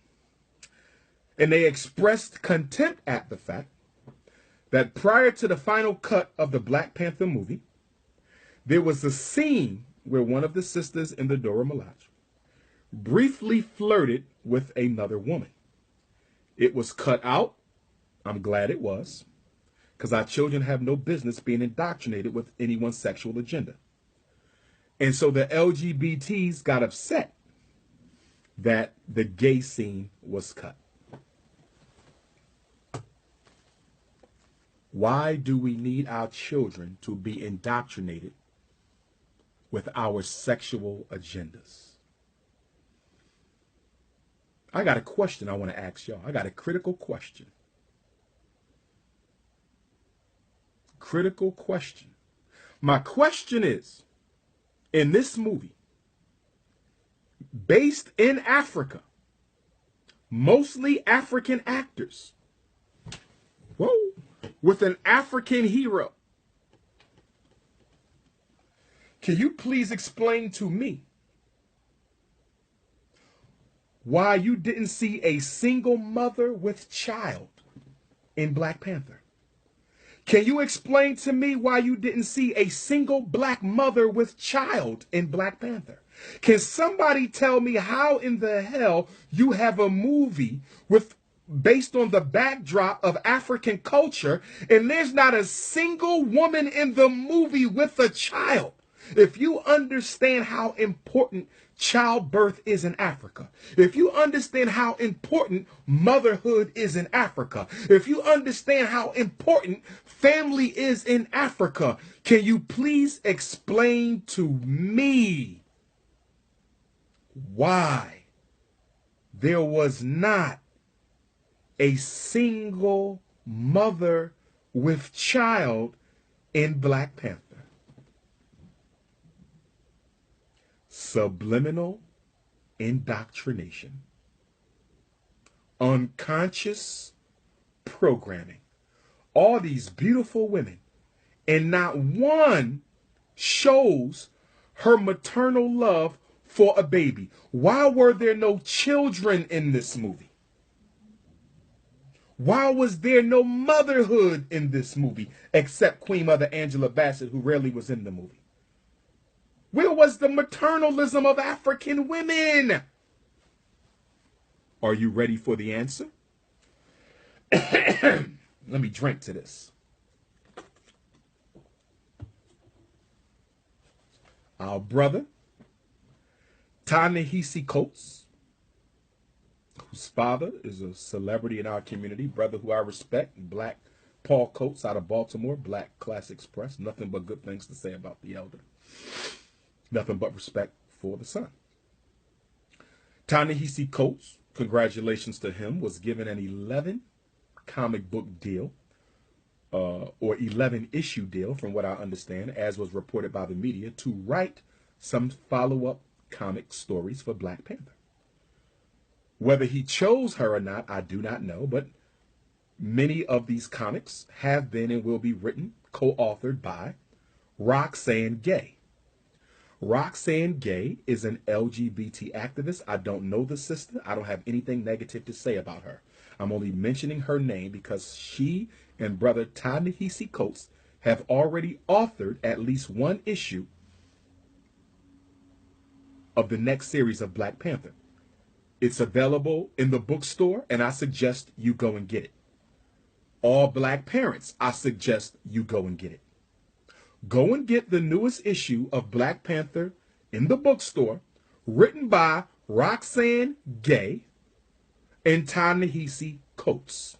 And the reason I want you to see this is because it's going to answer the question why you didn't see any families in Black Panther. It's going to answer the question why you didn't see any mothers with children in Black Panther. It's going to answer the question why you did not see any real intimacy, not sex, but intimacy between a black man and a black woman and their children in Black Panther. How in the hell is there a movie on Africa with no African families? How in the hell is there a movie on Africa without no African families? I'm going to tell you why. Because in this issue of Black Panther, go to the bookstore and get the book. There is heavy lesbian content in the comic book. So if you want to know why There was no heterosexual intimacy in Black Panther at all. At all. Is because I can almost promise you, and I've never been wrong on a prediction yet, I can almost guarantee you that the next Black Panther movie will have LBGTQIA themes all throughout it. It's already being written. Ta-Nehisi Coates and Roxanne Gay is paving the way. The content will be there. It's going to be up to brother Ryan Coogler to do what he does, but if Ryan Coogler doesn't okay it, they're going to move him out the way and get somebody else to direct the movie. Facts. Facts. Just like Barack Obama, Negroes never learn. Just like with Barack Obama, Negroes never learn. They gave you Obama, they hooked you. Like you catch they hooked you with Obama. And once they had you hooked and distracted with Obama, they took everything you fought for and gave it to everybody else. Through Obama, black folks have experienced a work setback in America since the Civil Rights Movement. They doing the same thing with Black Panther. In fact, they should have had Barack Obama play Prince T'Challa. That's who they should have had. Barack Obama should have got his beta male ass in that movie. That's what should have happened. Okay? Prince T'Challa is Barack Obama for the big screen. Beta male, doing nothing for black folks around the world, serving the interests of the CIA. I'm promising you, the next movie, I don't know if you want to take your children to see that one. The next Black Panther, you're going to have to go see it before you take your children. I'm not disrespecting nobody. I'm stating the facts and I'm giving my opinions and prophecies of Ifa Tunde. And the prophecies of Ifa Tunde have never been proven wrong. Go get the Black Panther magazine, brothers and sisters. Go get the comic book and you will see what I'm talking about. LGBT content, they kissing and hugging and everything up in that comic book. Go get the comic book. Go get it. The reason there was no black family because the CIA has a population control campaign going on in Africa. It is the CIA that's spreading AIDS with Bill Gates in Africa. It's the CIA that's paying black women in Africa to get abortions and hysterectomies. It's the CIA that's telling African governments that you have to accept alternative sexual lifestyles if you want to get any of this loan or grant money from the World Bank and the IMF. I told you that the Black Panther movie was a CIA operation. Facts. And they are undisputed. Sure, you should take your child to go see Black Panther. This one, I don't know about the next one. We got yeah, take them. And then once you get home, give them the education. Make sure they understand, understand, and overstand the subliminal content in Black Panther. Make sure they understand, understand, and overstand the political content. Make sure they understand, understand, and overstand the CIA's attempts to co-opt their minds. If you are a black teacher, you can use this movie to do so much for our children. You can inspire them. Oh my goodness, I can't wait till I get FDMG. I'm going to have a whole class on Black Panther because you can deal with the political, you can deal with the cultural, you can deal with the spiritual, you can deal with the CIA, the white supremacy, you can deal with the cultural clashes between African-American, Garveyism. You can deal with the CIA itself, its overthrow of African leaders. If you're teaching high school students, first of all, I just got an idea. Happy birthday to Queen Mother Harriet Tubman. Happy birthday to Queen Mother Harriet Tubman. A real Dora Milaje. See, we got a real Dora. Queen Mother Harriet Tubman, that's the real leader of the Dora Milaje. Oh, yes. Queen Mother Assata Shakur. Queen Mother Assata Shakur, that's the real Nkoye. Fannie Lou Hamer, Nanny of the Maroons, Ya Ashantewa, Queen Nzinga, Betty Shabazz, Coretta Scott, Amy Garvey. Oh, we got a real female military. We don't need cartoons. But the question is, will black educators seize the moment? Will black educators seize the moment? I'm going to help you seize the moment. I got a little bit of downtime on my hands as I refocus my life and try to get one of these schools. If you want Dr. Umar Johnson to come and present to your classroom on the historical, cultural, spiritual, and political underpinnings and messages in the Black Panther movie, if you want the Prince of Pan-Africanism to come present to your class on the historical, political, spiritual, and cultural implications of the Black Panther movie, feel free to get in contact with me. I will not charge you if it's for your class. Okay?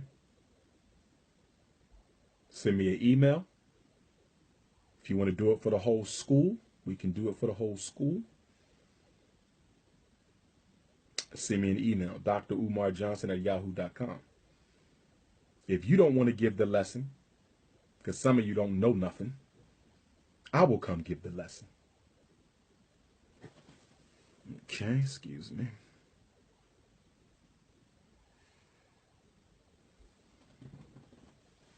All right.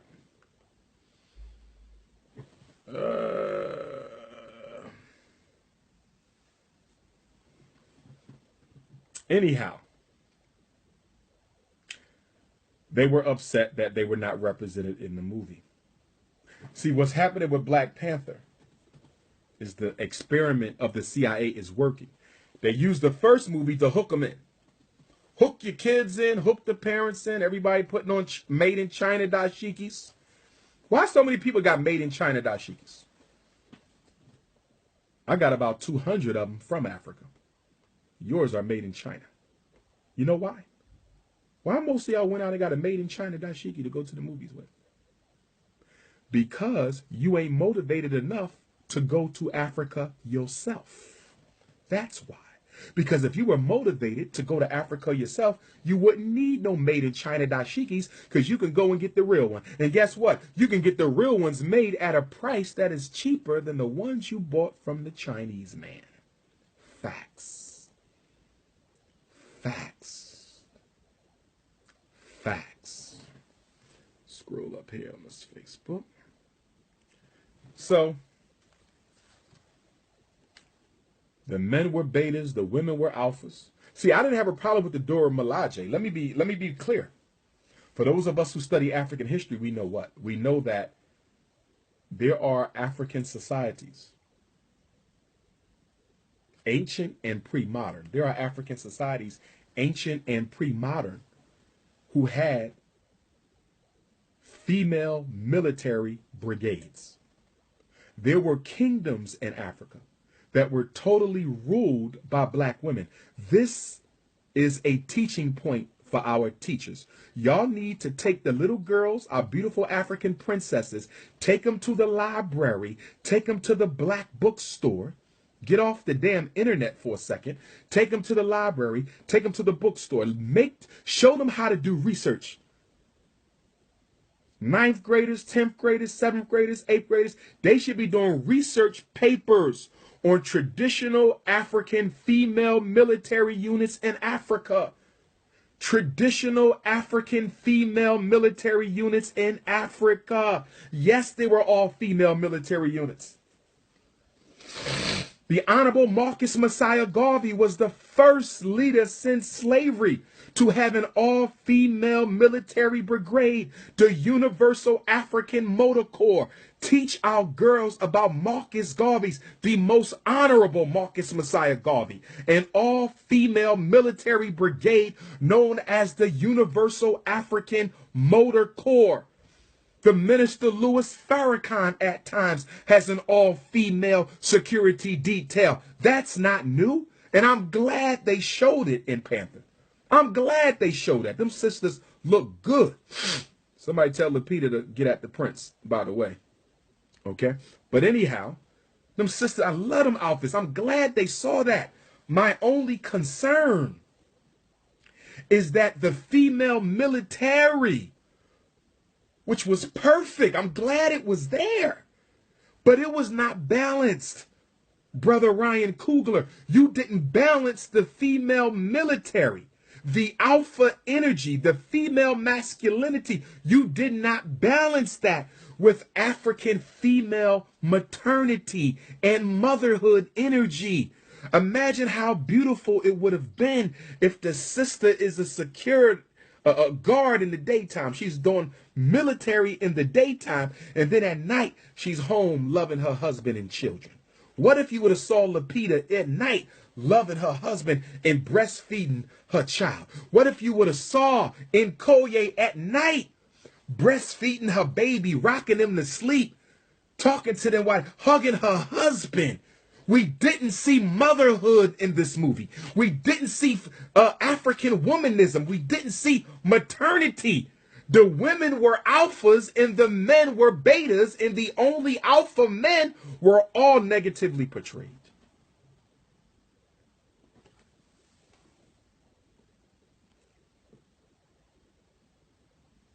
Okay?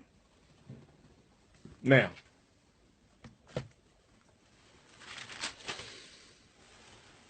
South Korea. South Korea was included in this movie. CIA. Remember, they had to go and meet Agent Ross and meet Claw and intercept the vibranium trade at that nightclub. Y'all remember that, right? Well, remember when they pulled up, it was a South Korean woman who guarded the entrance to the club. Why was there a South Korean scene in this movie? The reason there was a South Korean scene in this movie is because America is trying to earn brownie points with South Korea because America is at odds with North Korea. And so one of the new strategies for the United States of America going forward is to do what? Earn brownie points with nations who they need. So by having a small little scene of South Korea with a South Korean woman, they're trying to earn foreign diplomatic points with the Korean people. Did you know Lupita, although she was born in Mexico, her father was just elected as a provincial governor in her homeland? Lupita's father was recently elected as a provincial governor in her African homeland. Is that a coincidence? Hell no. Let me tell you what the CIA is up to, brothers and sisters. Let me tell you what the CIA is up to, brothers and sisters. The new African takeover, the new colonization. They're not going to give you money. They're not going to give you resources. They're going to give you your own people on the big screen as a trade-off for political concessions. Listen to me. This is a prophecy of Ifa Tunde. Don't forget you heard it from me first. Hollywood is going to be the new payoff for African countries to give America what she wants. Yes. They're going to roll up to Ghana and say, listen, Ghana, we need some of that oil. Two of your people was starred in the movie we had. Nigeria, we need some gas. We have 5 Nigerians in our 5 top grossing movies. South Africa, look how many of y'all actors we done had on the big screen. You know y'all people want to see themselves in America's Hollywood. If you don't give me some of them diamonds, we're going to have to cut out South African actors. We ain't going to see no Ethiopian actors. They're going to go to the Gambia. One of your own children is starring in a major movie. We gave this one an Oscar. We gave this one an Emmy. We gave this one a that. I'm telling you what's going on, and I hope Africa don't fall for it. I hope Africa doesn't fall for the CIA Hollywood trick. I hope Africa doesn't fall for the CIA Hollywood trick, because now they're going to go into Africa and say, nah, we ain't got no money, but we got Hollywood. And if you give us this, we will put some of your children in Hollywood and we will make them multi-millionaires, and they could be token Negroes in Hollywood for all of the African people. I know what's going on. I know what's going on. Now, let me deal with another issue going on.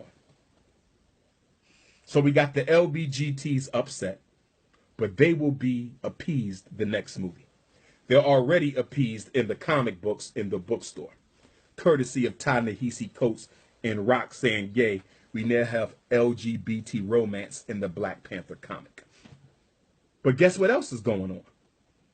Guess what else is going on? Samuel L. Jackson, who has been guilty of cooning occasionally. Much respect to him. I love the movie he played, Coach Carter. Shout out to the real Coach Carter. I did get your message, Coach Carter, and I will be calling you. My apologies on the delay. Samuel L. Jackson was interviewed, as were other actors. And American African actors are complaining that Hollywood is replacing them with our brothers and sisters from the continent. I repeat, American African actors are complaining that they are being replaced on the big screen by Africans from the continent. And brothers and sisters want to know what Dr. Umar thinks about Hollywood replacing African Americans with continental Africans. What are your thoughts on this problem, Dr. Umar? I have two schools of thought. Number one, and I want all African American actors to hear me well, Samuel L. Jackson and the rest of y'all, listen to me. You cannot get upset at Hollywood for using continental Africans to play African roles themselves, or even to play ethnic African American roles, i.e. Lupita, 12 Years a Slave, i.e. Nkoye, Tupac's mom, All Eyes on Me. You can't get upset when most African American actors do not identify with Africa, do not identify with black consciousness, do not care to learn about slavery. How the hell you gonna get mad at continental Africans taking your black roles when you don't even want to be black? Could you imagine what would have happened if Ryan Coogler went to some of these African American sisters and said, listen, I want you in Black Panther, but you got to shave off your perm and grow your nappy hair back? How you think that would have went over? How do you think that if Ryan Coogler would have said, cut the perm, cut the weave, get rid of the blonde hair, African American women would have lost their damn mind. African American female actors would have lost your damn mind. So what you complaining about? That's what you get. It's the consequences of not wanting to be black. That's one of the consequences of not wanting to be black. If you don't want to be black, we will go and get some Africans to play the black roles. That's why Lupita wasn't 12 Years a Slave, because you ain't want to cut your hair off and go natural. That's why Nkoye was playing Tupac mom, because you don't want nothing to do with black consciousness. That's why they were in Panther and not you, because you too busy trying to be a white girl and they too busy trying to be who they are. Shout out to Lupita for keeping your hair natural. Shout out to Lupita for getting upset at the European magazine that tried to lighten her skin and straighten her hair. Lupita said, I don't look like that. I'm a dark-skinned woman with nappy hair, and I'm proud of who I am. So guess what, African American women? You better get your damn culture back, or you will be left in the back. You better get your damn culture back, or you will be left in the back. That's one line of thought. That's one line of thought. Second line of thought, it don't make a difference to me because ain't none of y'all doing nothing for black folks in America. Let me say that again. It don't make a difference whether they cast American African or Continental African. Ain't none of y'all doing nothing for black folks. So what difference does it make? A coon is a coon is a coon. I'm just going to keep it gangster. But I'm going to tell you this much. Let Lupita or Nkoye or any of those Africans in that movie come to Dr. Umar talking about we want to help you out with FDMG and help you out. Guess what? I will start campaigning for Africans to take all y'all roles in the movie. In other words, I'm going to support whoever is supporting us, period. If the African-American actors start supporting African people at home and abroad, I'm going to start campaigning for y'all. But if y'all let the Africans come over here and start doing more for black folks than y'all ever did, guess what? They could take all y'all roles. I don't give a damn if I never seen none of y'all perm wearers again in my life. I don't care if I never see another skin bleaching, I'm not from Africa woman. How you going to be in an Africa movie when you say you're not even from Africa? How you going to get mad if you not in a movie from Africa, about Africa, and you say you don't come from Africa? How you going to be in 12 Years a Slave when you say your people were not slaves? As some of you ridiculous Negroes be screaming. See? That's your fault. I'm blaming the actors for that. Y'all done went so far in your campaign to disassociate yourself from black people, black Africa, and the black struggle that you are the reason Lupita taking your jobs. You are the reason all those African actors are taking your jobs. Now, is the CIA doing it on purpose? Yeah. Yeah. Because African Americans have been marked for extermination. African Americans have been marked for extermination. African Americans have been marked for extermination. So, what is the best way to get rid of blacks without the rest of the world knowing you're getting rid of blacks? Replace them with continental Africans. That's what they're going to do. That's what they're going to do. As they get rid of you, kill off 10 black men, import 10 Africans. Kill off 10 black women, import 10 African women. And then once they get rid of all of us, they'll just send all the Africans back to Africa. I told you this before. We are the only Africans in the world. I told you this before. We are the only Africans in the world. I told you this before. We are the only non-white people in the United States who cannot be deported. You cannot deport African Americans because our historical and psychological connection to our ancestral homeland was destroyed by slavery. They cannot deport you. They cannot deport you. Nor do you want to be deported. You love the white man. So what do you do with people you can't deport because you enslaved them, and you can't deport them because they don't want to be black? You got to kill them off. Mass incarceration, black on black crime, police genocide, AIDS and cancer, LGBT, and the list goes on. And the list goes on. But I will say this. I will say this. In defense of African American actors, because I got to rep y'all and I got to rep them. I'm Pan-Africanist. My sisters in Africa, I love them as much as my sisters in America. My brothers in Africa, I love them as much as my brothers in America. I am not Prince T'Challa. I am not. Prince T'Challa cares about Wakanda, and that's it. Him and his father are African nationalists. They care about their nation only.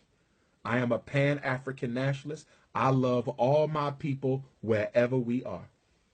Hell, my wife might be from Africa. You understand? It's all the same to me. It's all the same to me. That's Pan-Africanism. One big family, different languages, one big family, different nationality, one big family, different ethnic groups, one big family, different religion, one big family. Woo! That's Pan-Africanism. That's Pan-Africanism.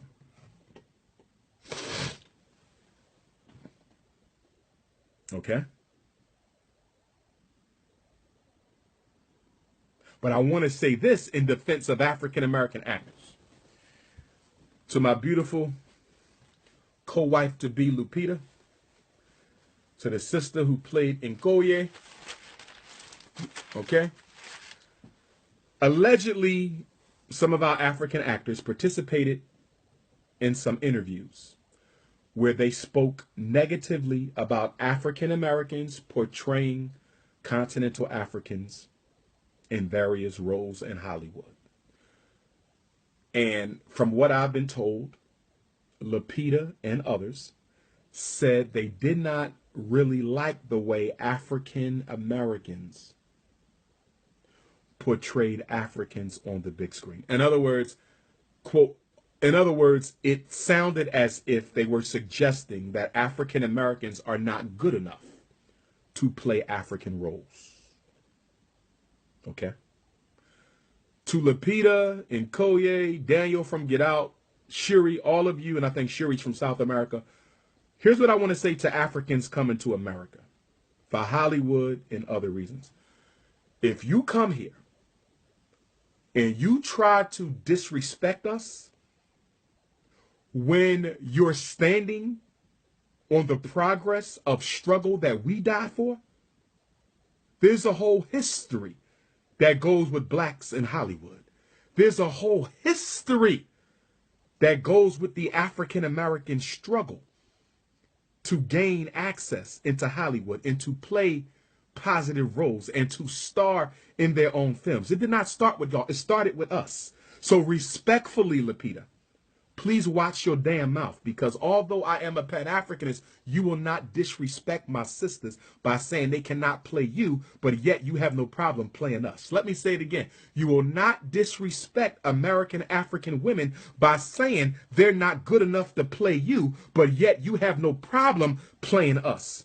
Those type of comments are disrespectful of the black struggle that paved the way for you.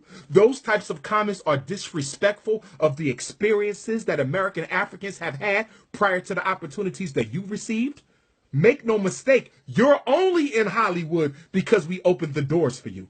Make no mistake, you can only do what you do in America because we laid down and died for the right to do that. So don't you dare come here and disassociate yourself from us. Because if you do that, I will reject your ass. And won't nobody come see your movies. Okay? That's just a warning. Come here as an African. See us as African. Embrace us as African.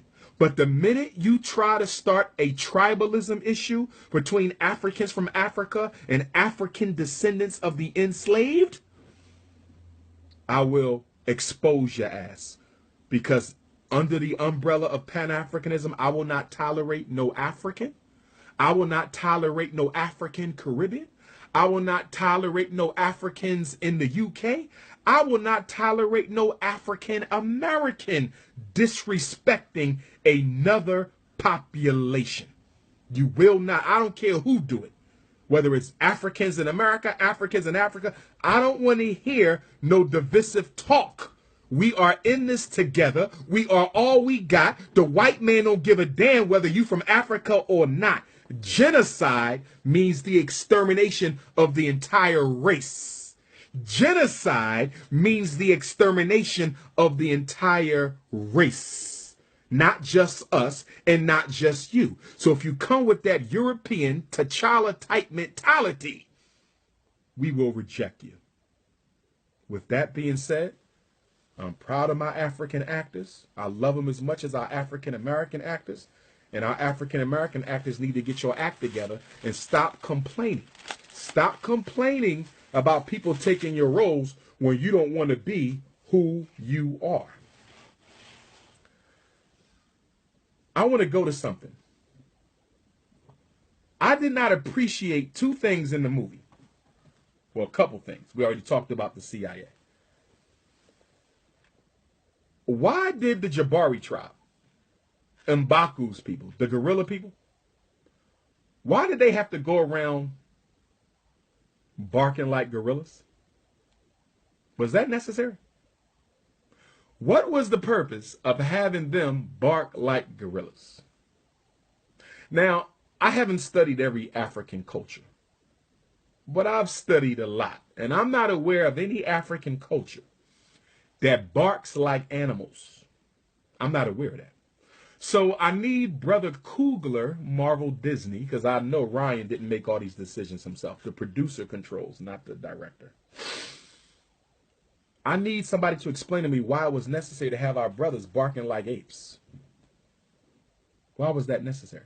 Why was it necessary for M'Baku to make a joke about feeding Agent Ross to his children? And then, of course, he cleared it up and said we're all vegan. So I did appreciate that because I thought it was a sarcastic way of dismissing the European notion that Africans are cannibals. You can't prove it. Go to countries with severe epidemics of hunger and famine, and Africans still don't eat each other. You can't show it. Go to any place where there's been famine, you cannot find a single incident of an African eating the flesh of another African. Okay. Am I to say it absolutely never has happened? No. There's always some variation in human experience, but there's no way you're going to convince me that that was something that we did regularly and ritualistically, because human flesh has always been a taboo in every African culture. So I did appreciate how he cleaned it up and said we're vegetarian. That was powerful. But at the same time, I don't know if the joke needed to be made at all. And I definitely don't think they need to be barking like gorillas. But then on top of that, well, they wasn't doing a chant. They were doing the gorilla growl or grunt is what they were doing. The other thing I didn't appreciate was the two elders in the movie who had the big cup in the lip. And I'm very, very, I've studied. There are different cultures in Africa where the decorations, the nose, the ears, the lip. That's real. That is very real. Okay, and I respect those cultures. But I feel that one of the reasons that was injected in the movie was to try to, despite all the technology and intelligence in Wakanda and within African people, I still felt that there was a need by Hollywood. I still felt that there was some sort of agenda or thirst by Marvel and Disney to try to portray African people as somehow primitive and uncivilized. It was still in the movie. Okay? It was still there. That whole Hollywood a legacy of trying to represent us as some sort of infantile people, some sort of population stuck between being half man and half monkey. I felt that that was there.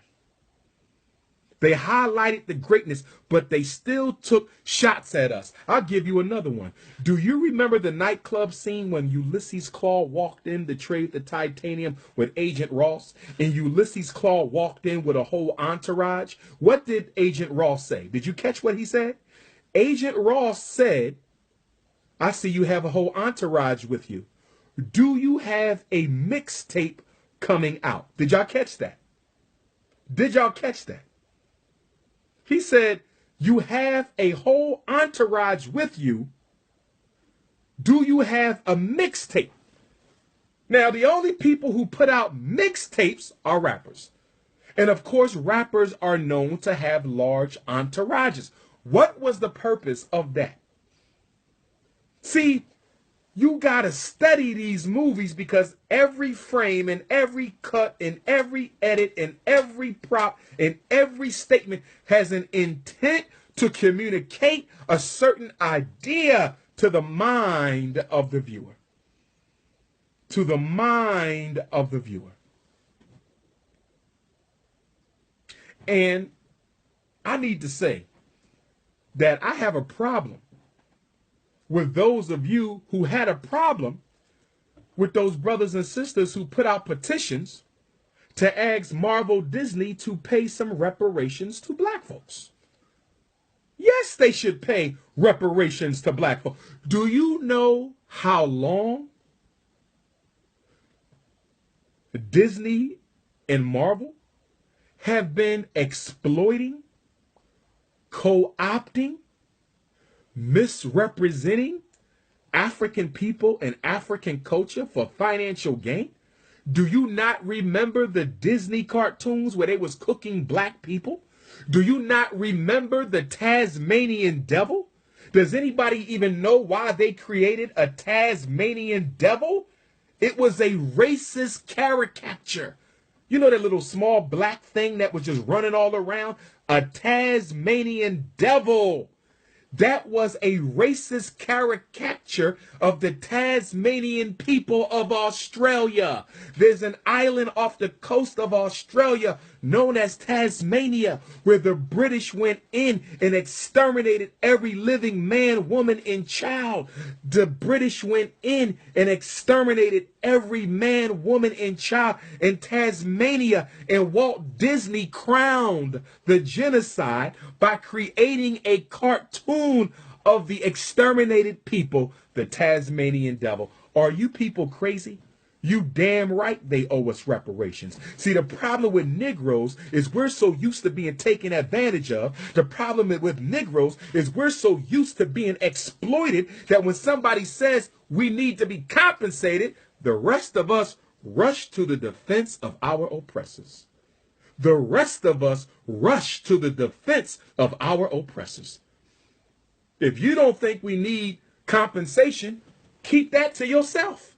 If you don't think Disney or Marvel owes black people compensation, keep your damn mouth shut.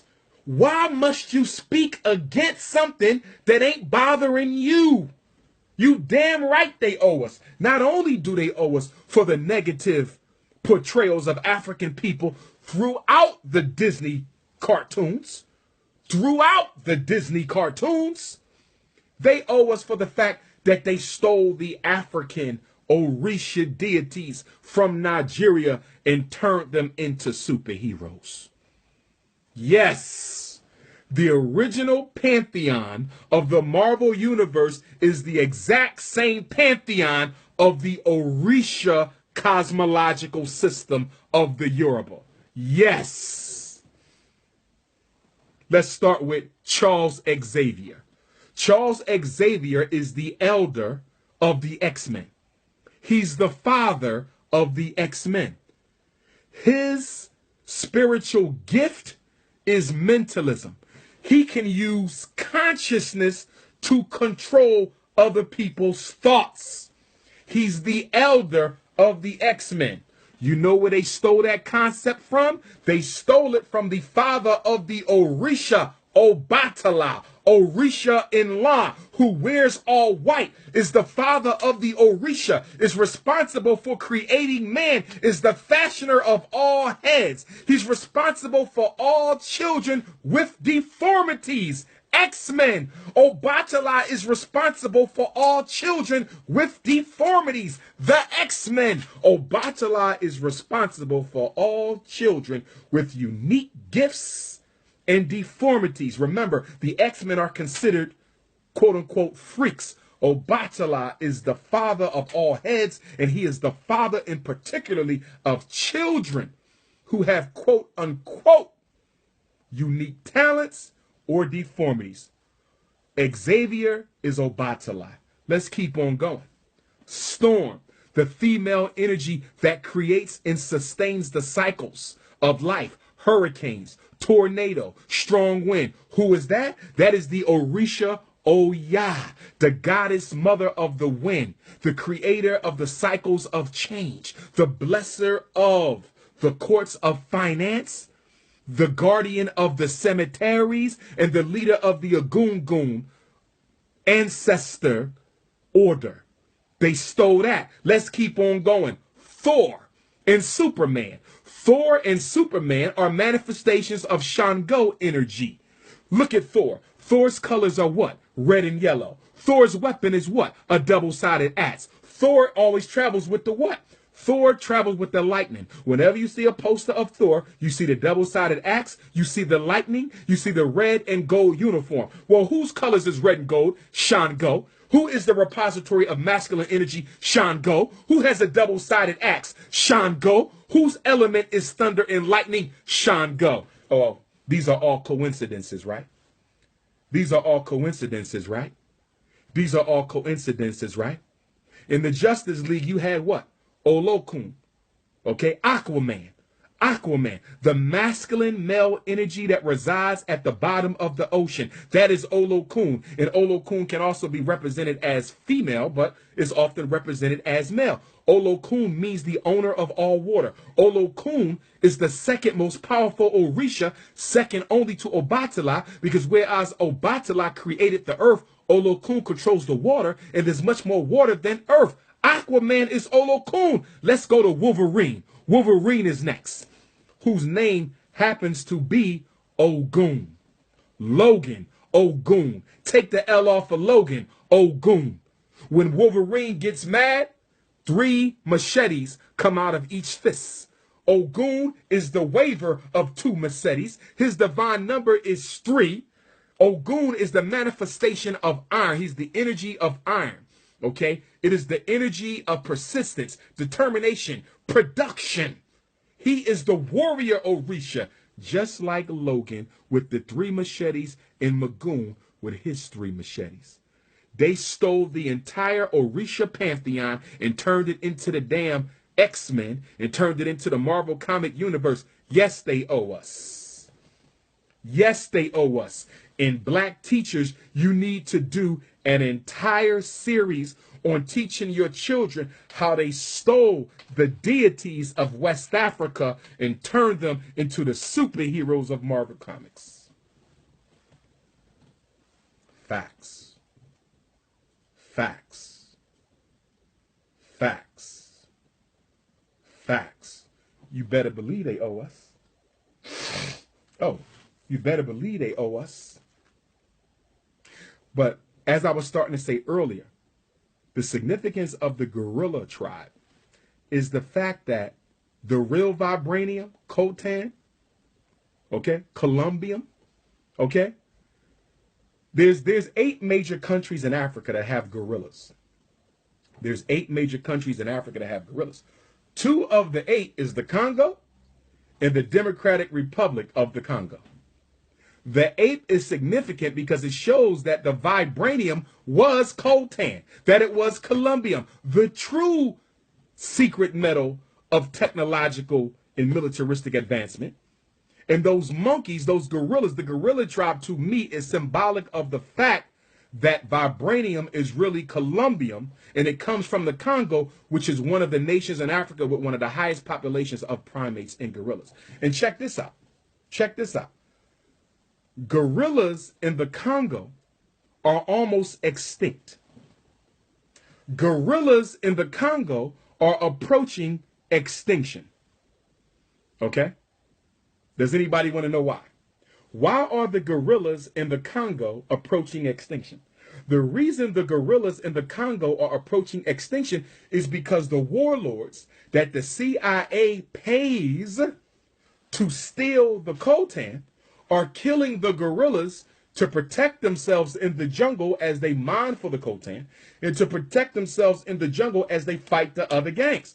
So gorillas have become collateral damage.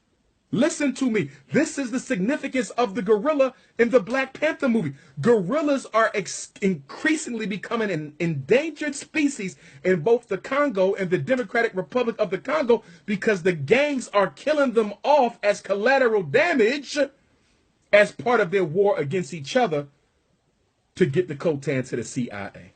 Facts. Facts. Facts. I'm about to bring this to a close. I got so much here. I didn't get to everything. But a few more points.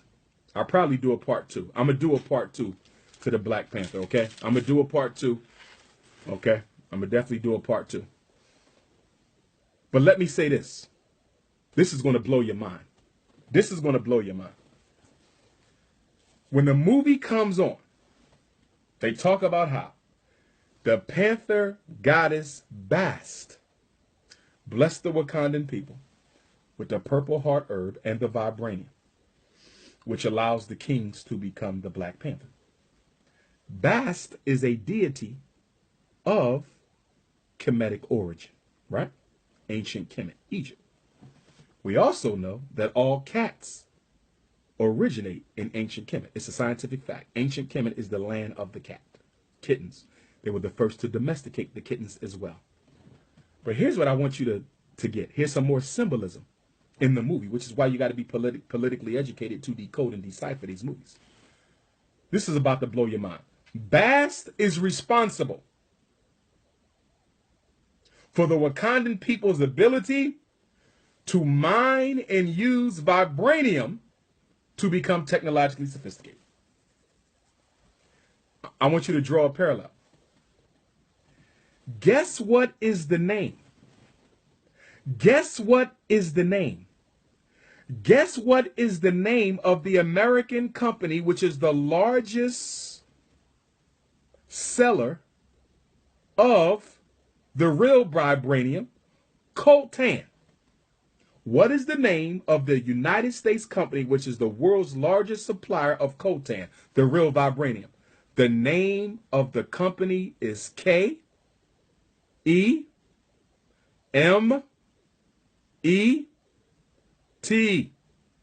Kemet. The company that is stealing the coltan is actually named Kemet. Look at the parallel. The goddess Baz blesses the Wakandan people with the metal that they can use to develop themselves in a manner no other country can. The American company Kemet supplies the whole world with coltan, the real vibranium, so everyone around the world can make weapons of mass destruction and can technologically advance its country while it keeps Africa as a second and third world nation. Look at the symbolism there. Just like you had a parallel between Eric Killmonger and Shaka Zulu, you have the parallel between the goddess Bass and the American company Kemet. And speaking of Eric Killmonger,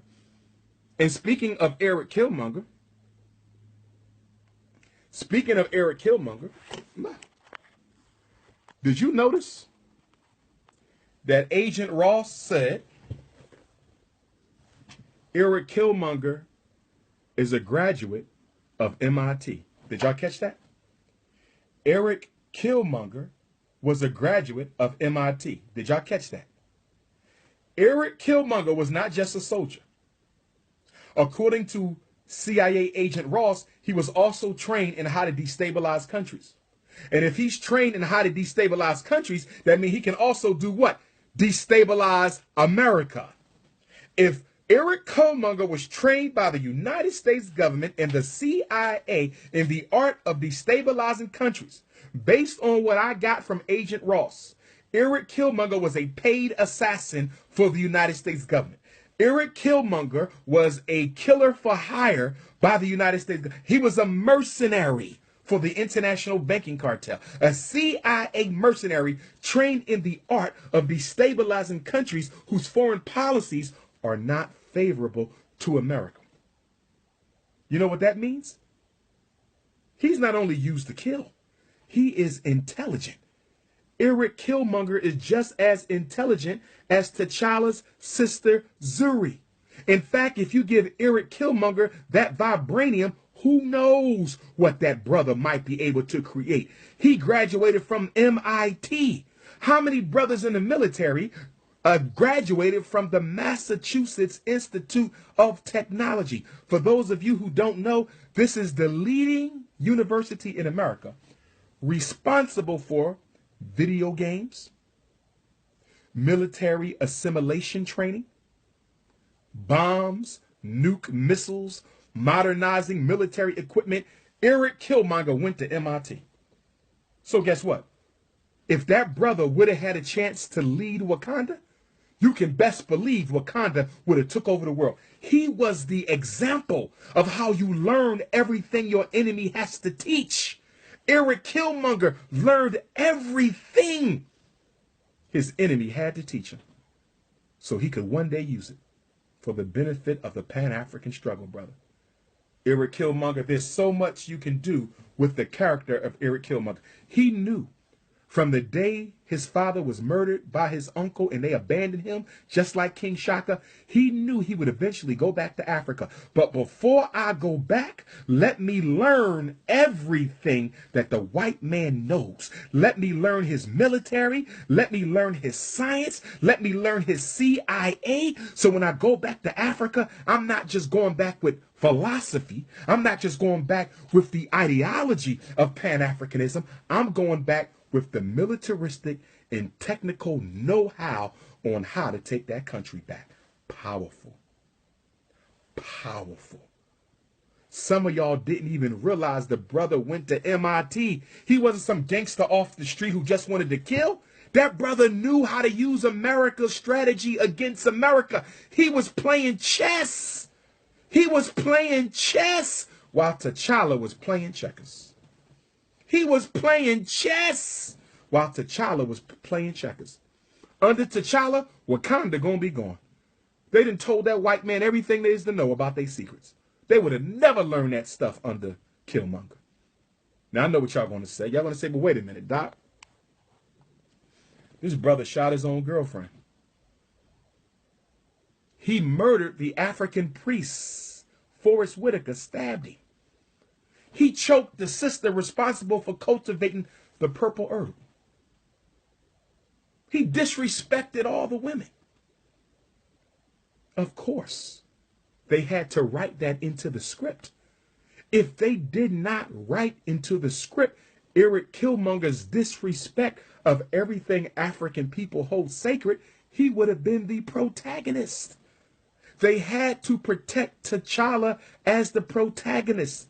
The CIA could not let a Pan-Africanist be the protagonist. In the first Marvel movie with a main black character, they couldn't allow that. So of course he shot his girlfriend. There they go again, symbolizing the black man's hatred for the black woman. Pushing the stereotype that black men don't value black women. As far as Killmonger was concerned, his girlfriend was collateral damage in the fight. That was Hollywood. That was CIA trickery to make you hate the man who fighting for your freedom and love the man who don't give a damn about you. That was the CIA. Entertainment industry liaison. They had to write that in there. I don't think Ryan Coogler wanted to do that, but he ain't have no choice because it ain't his money that made the movie. He didn't want to do that, but he didn't have no choice. It wasn't his money that made the movie. They had to make Killmonger extremely disrespectful of African culture because they needed to prove a point. Of course he choked the sister. They had to write that in. Of course he made the sister burn up the purple herb. Of course he killed the priest. How you gonna kill an African priest and become king? That's ridiculous. African democracy is the king, okay, the elders, in the village itself. The king, the elders, and the village itself. That's where the United States got the presidency, the Senate, and the Supreme Court. They stole it from us. The executive branch, the legislative branch, the judicial branch. That's based on African culture, where you have the Nana, the Oba, the king. You have the elders. You have the queen mother, who's even more powerful than the king. And you have the people. Our kingdoms are not ran like European kingdoms, which brings up another point. In Africa, there's no such thing as two cousins fighting for the throne. That's precisely why you have matrilineal societies and patrilineal societies. Let me say that again. That was some white man stuff right there. That was some white man stuff. They clearly took that from Europe. In Africa, you don't fight for the throne. It's a bloodline inheritance. In Africa, you do not fight for the throne. It is a bloodline inheritance. Matrilineal society means the mother's lineage is responsible for determining who the next king will be based on birth. Patrilineal society, the king's bloodline determines who will be the next king on birth. There is no fighting for the throne. Now, that was Hollywood. There is no fighting for the throne. So if there's no fighting for the throne, why was there fighting for the throne? Because they had to push the narrative of black on black crime. They had to push the narrative of Africans fighting with African Americans, Africans fighting against each other during the Civil War. The hate that they love to project about us against each other was very prominent in this movie. If you notice, the only time there was a fight between whites and blacks was when Killmonger killed Eric Claw. That was it. That was it. That was it. And the reason why Eric Claw was in there as a German is because if you've been paying close attention to current events, the German government is not a Donald Trump supporter, and the German government is now saying that it wants nothing to do with Donald Trump, and that's why Germany instead of Russia, because normally Russia is the antagonist, right? In every movie, Russia is always bad. CIA, Russia is always bad because of the Cold War. So now Germany is bad because Germany is no longer on the Donald Trump bandwagon. Everything is political. As Fred Hampton would say, everything is political. Movies is political. Clothing is political.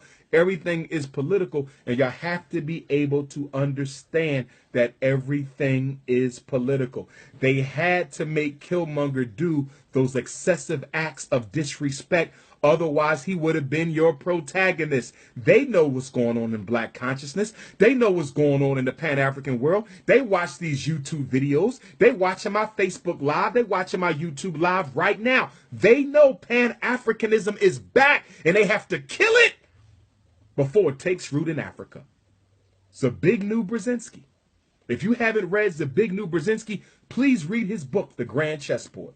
If you haven't read Zbigniew Brzezinski's book, Grand Chessboard, please read it. Zbigniew Brzezinski helped the Rockefellers create the Trilateral Commission for the CFR. Okay? He's a major influence on the Council of Foreign Relations itself. Okay? He's an ally of the CIA. He basically engineered Barack Obama's presidency, and he's the white man who stated out of his own mouth, okay, that the greatest threat to American interests is the political economic unification of Africans in America and Africans in Africa. I'm going to say it again. The man who created the Trilateral Commission for the Rockefellers told them and the U.S. government that the greatest threat to your foreign interests is the unification of Africans in America and Africans in Africa. In other words, there's only one thing that can destroy white supremacy. In other words, there's only one thing that can destroy white supremacy. In other words, there's only one thing that can destroy white supremacy. Not Islam, not Hebrewism, not Moorish science, not Nawapianism, not the Bible. Pan-African nationalism. Pan-African nationalism. That's why the whole movie, Black Panther, was about destroying Pan-African nationalism. And that's why Killmonger. Can I ask you a question? Let me ask y'all a question. What superhero movie can you name where the leading antagonist, the villain, can you name a Marvel movie where the lead antagonist, the villain, dies in the very first movie? Can somebody name one for me? Because when I watch Batman, and I know Batman is DC, not Marvel, but it's all white comics.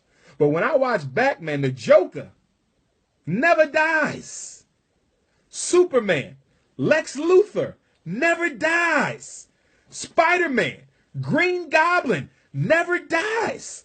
Can somebody tell me how Killmonger, the leading villain in the Black Panther movie, dies the first movie? Can somebody explain that to me? I need some help. I'm not a comic book junkie. I don't read fiction.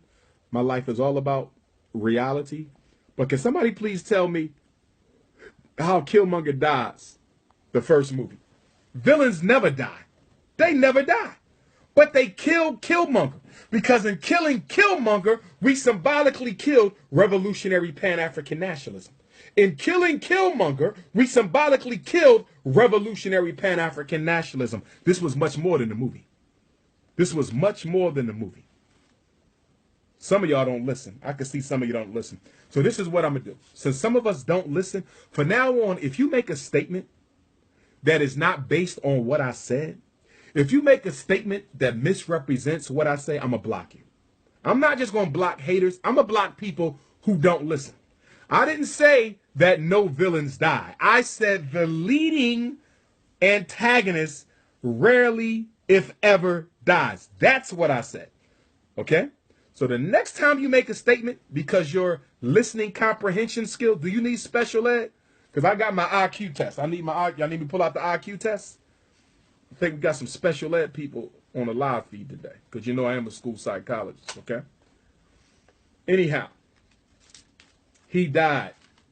And when Killmonger walked into the throne to see T'Challa for the first time, what did he say? He said, y'all living good. Killmonger said, y'all living good, but there's 2 million people, 2 billion people all over the world who look just like us. Pause. Where do y'all hear that all the time? Pause. Who says that almost every lecture that he gives? Where did you ever hear there's 2 billion people who look just like us all around the world? I could have sworn Dr. Umar Johnson says that. Anyhow, Killmonger said, y'all living good.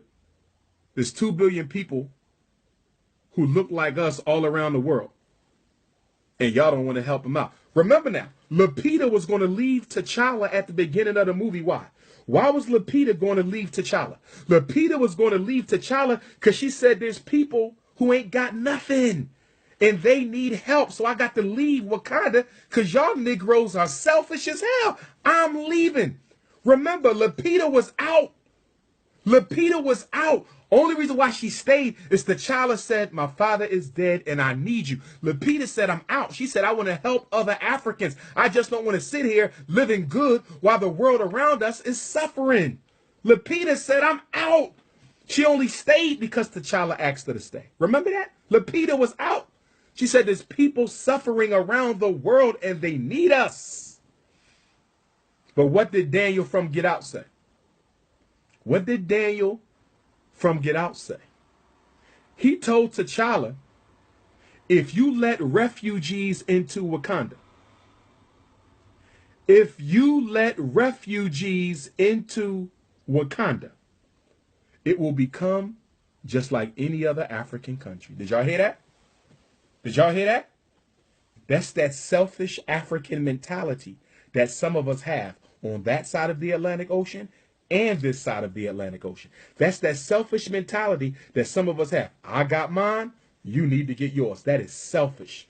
African culture is based on the philosophy that I am because we are. Ubuntu, an African concept. Ubuntu, I am because we are, and we as a people need to get back to Ubuntu. I am because we are. Daniel and T'Challa said we don't want nobody else here. Now, Daniel was an alpha male and he was a strong nationalist, but he was still selfish because he didn't want Pan-Africanism. But he was willing to let Killmonger be king because he wanted a strong leader who was willing to fight and not a beta male like T'Challa, who happened to be pro-CIA. The Black Panther was a pro-CIA selfish African nationalist. The Black Panther was a pro-CIA selfish African nationalist.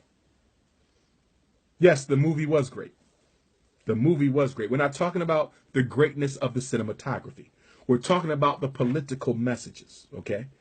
I am a student of politics. I am not a student of entertainment. I'm looking for how this movie will be used to brainwash African children. Because let's be clear, this will be the first movie that every African in the world will watch. Let me repeat that. This will be the first movie that every African on earth will watch. This movie will go in the Guinness Book of World Records. They might watch it bootleg.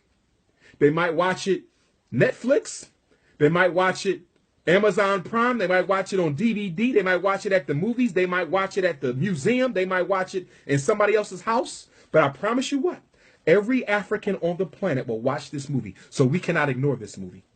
We cannot ignore this movie. I cannot afford African children, the next generation of revolutionaries who have to pick up the mantle after our generation put it down. I can't afford them to buy into the CIA subliminal programming. No.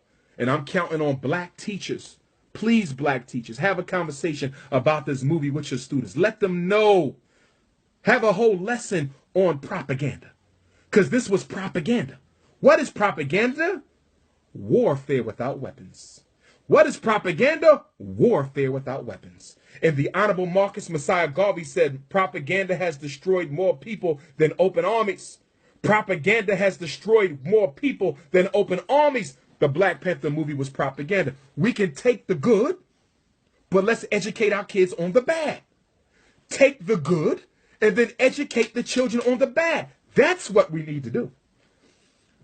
FDMG, we will have a whole class on Black Panther. A whole semester will be spent decoding the movie, dealing with it politically, culturally, spiritually, psychologically, and dealing with the spiritual side. What I find real interesting, most of us in America are Muslims and Christians, right? We're biblical and Quranic people. The Bible in the Quran does not in any way, shape, or form endorse nor educate about ancestral veneration. But as you can see in the movie Black Panther, in order to become king, everyone had to lay down in the soil and astral project to the heavens of the ancestors and have a conversation before they rule, right? How many parents who took their children to see Black Panther? How many black parents who took our young brothers and sisters to see Black Panther? How many Christian mothers and fathers, how many Muslim mothers and fathers are willing and comfortable with having a conversation with their children about ancestral veneration? Because it was clearly present in this movie. And I'm glad it was. That's why this movie, you could build a whole curriculum. And I'm going to do a curriculum. I'm going to let y'all know right now. The Prince of Pan-Africanism will be building a curriculum, a study guide around the Black Panther movie. Yes, I will. Yes, I will. I have to. I have to. Okay? And you won't get FDMG's curriculum, but I will give you the Black Panther's curriculum. Yes. I'm going to do a curriculum. It's too much here.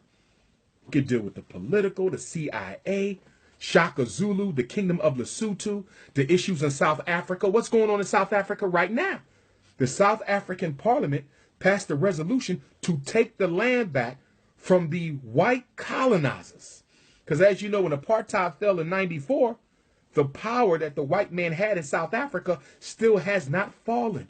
So here we are, 94 to over 25 years after apartheid, and finally the ruling government and the economic freedom fighters, all of the people of Black South Africa are saying we want the land back. This is powerful. That's why this movie had to come out, because they need to stop Joseph Malema from meeting with Dr. Umar Johnson. They need to stop the ANC Youth League from building with Team Pan-African. That's why this movie had to come out now, because Africa is rising and they have to disrupt any chance of that Pan-Africanist in America uniting with the Pan-Africanist in Africa. Oh, yes. Oh, yes. The red, black, and green will rise again. The red, black, and green will rise again. Few more points. Okay. I also thought it was interesting how anybody who didn't like white folks were demonized. And that, of course, would be M'Baku, as well as Eric Killmonger, and to some extent, Daniel from Get Out. Okay. All of the protagonists was in love with the CIA man. Look at that. Ain't that brilliant? We're going to make a movie, and we're going to put the #1 destroyer of African political foundations, the CIA, the #1 killer of African leaders, the #1 financier of African coups, and we're going to make the protagonists fall in love with the CIA. We're going to make the CIA protect the black woman from the black man. And then they're going to bring the CIA into the heart of their country. Look at this. They're going to bring the CIA, the same organization that killed Lumumba, overthrew Nkrumah, assassinated Maurice Bishop, Malcolm, King, okay, Fred Hampton, potentially as well because of the internationalism of the Panthers. And we're going to make him the hero. The CIA saves the day. And y'all want me to believe that the military's fingerprints wasn't on this movie? You out your damn mind. Every African child will see a movie where the CIA is saving black people, even though in reality, they do nothing but kill black people.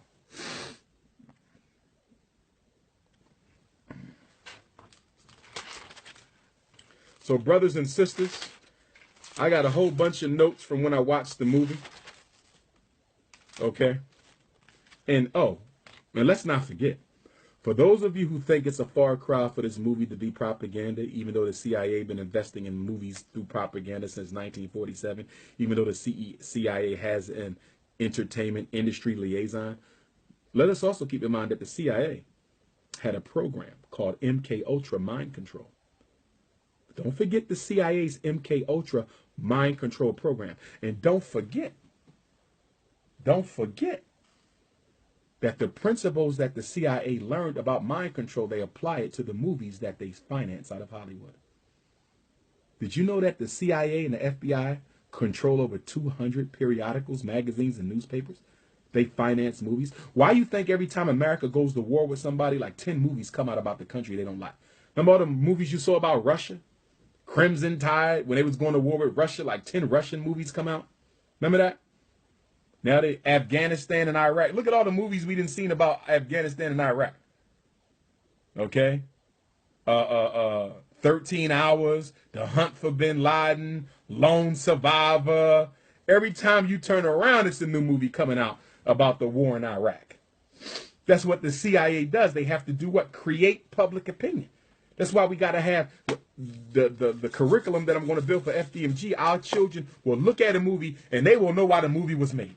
If you can't look at a movie and determine why the movie was made, then your political, analytical skills are horrible. You should be able to look at Black Panther and say, I know exactly why they made this movie. You're not a child. You can't afford to be caught all up in the hoops and the coops and the African clothes and this and that. No, you got to look for the meat. Why did they make this movie?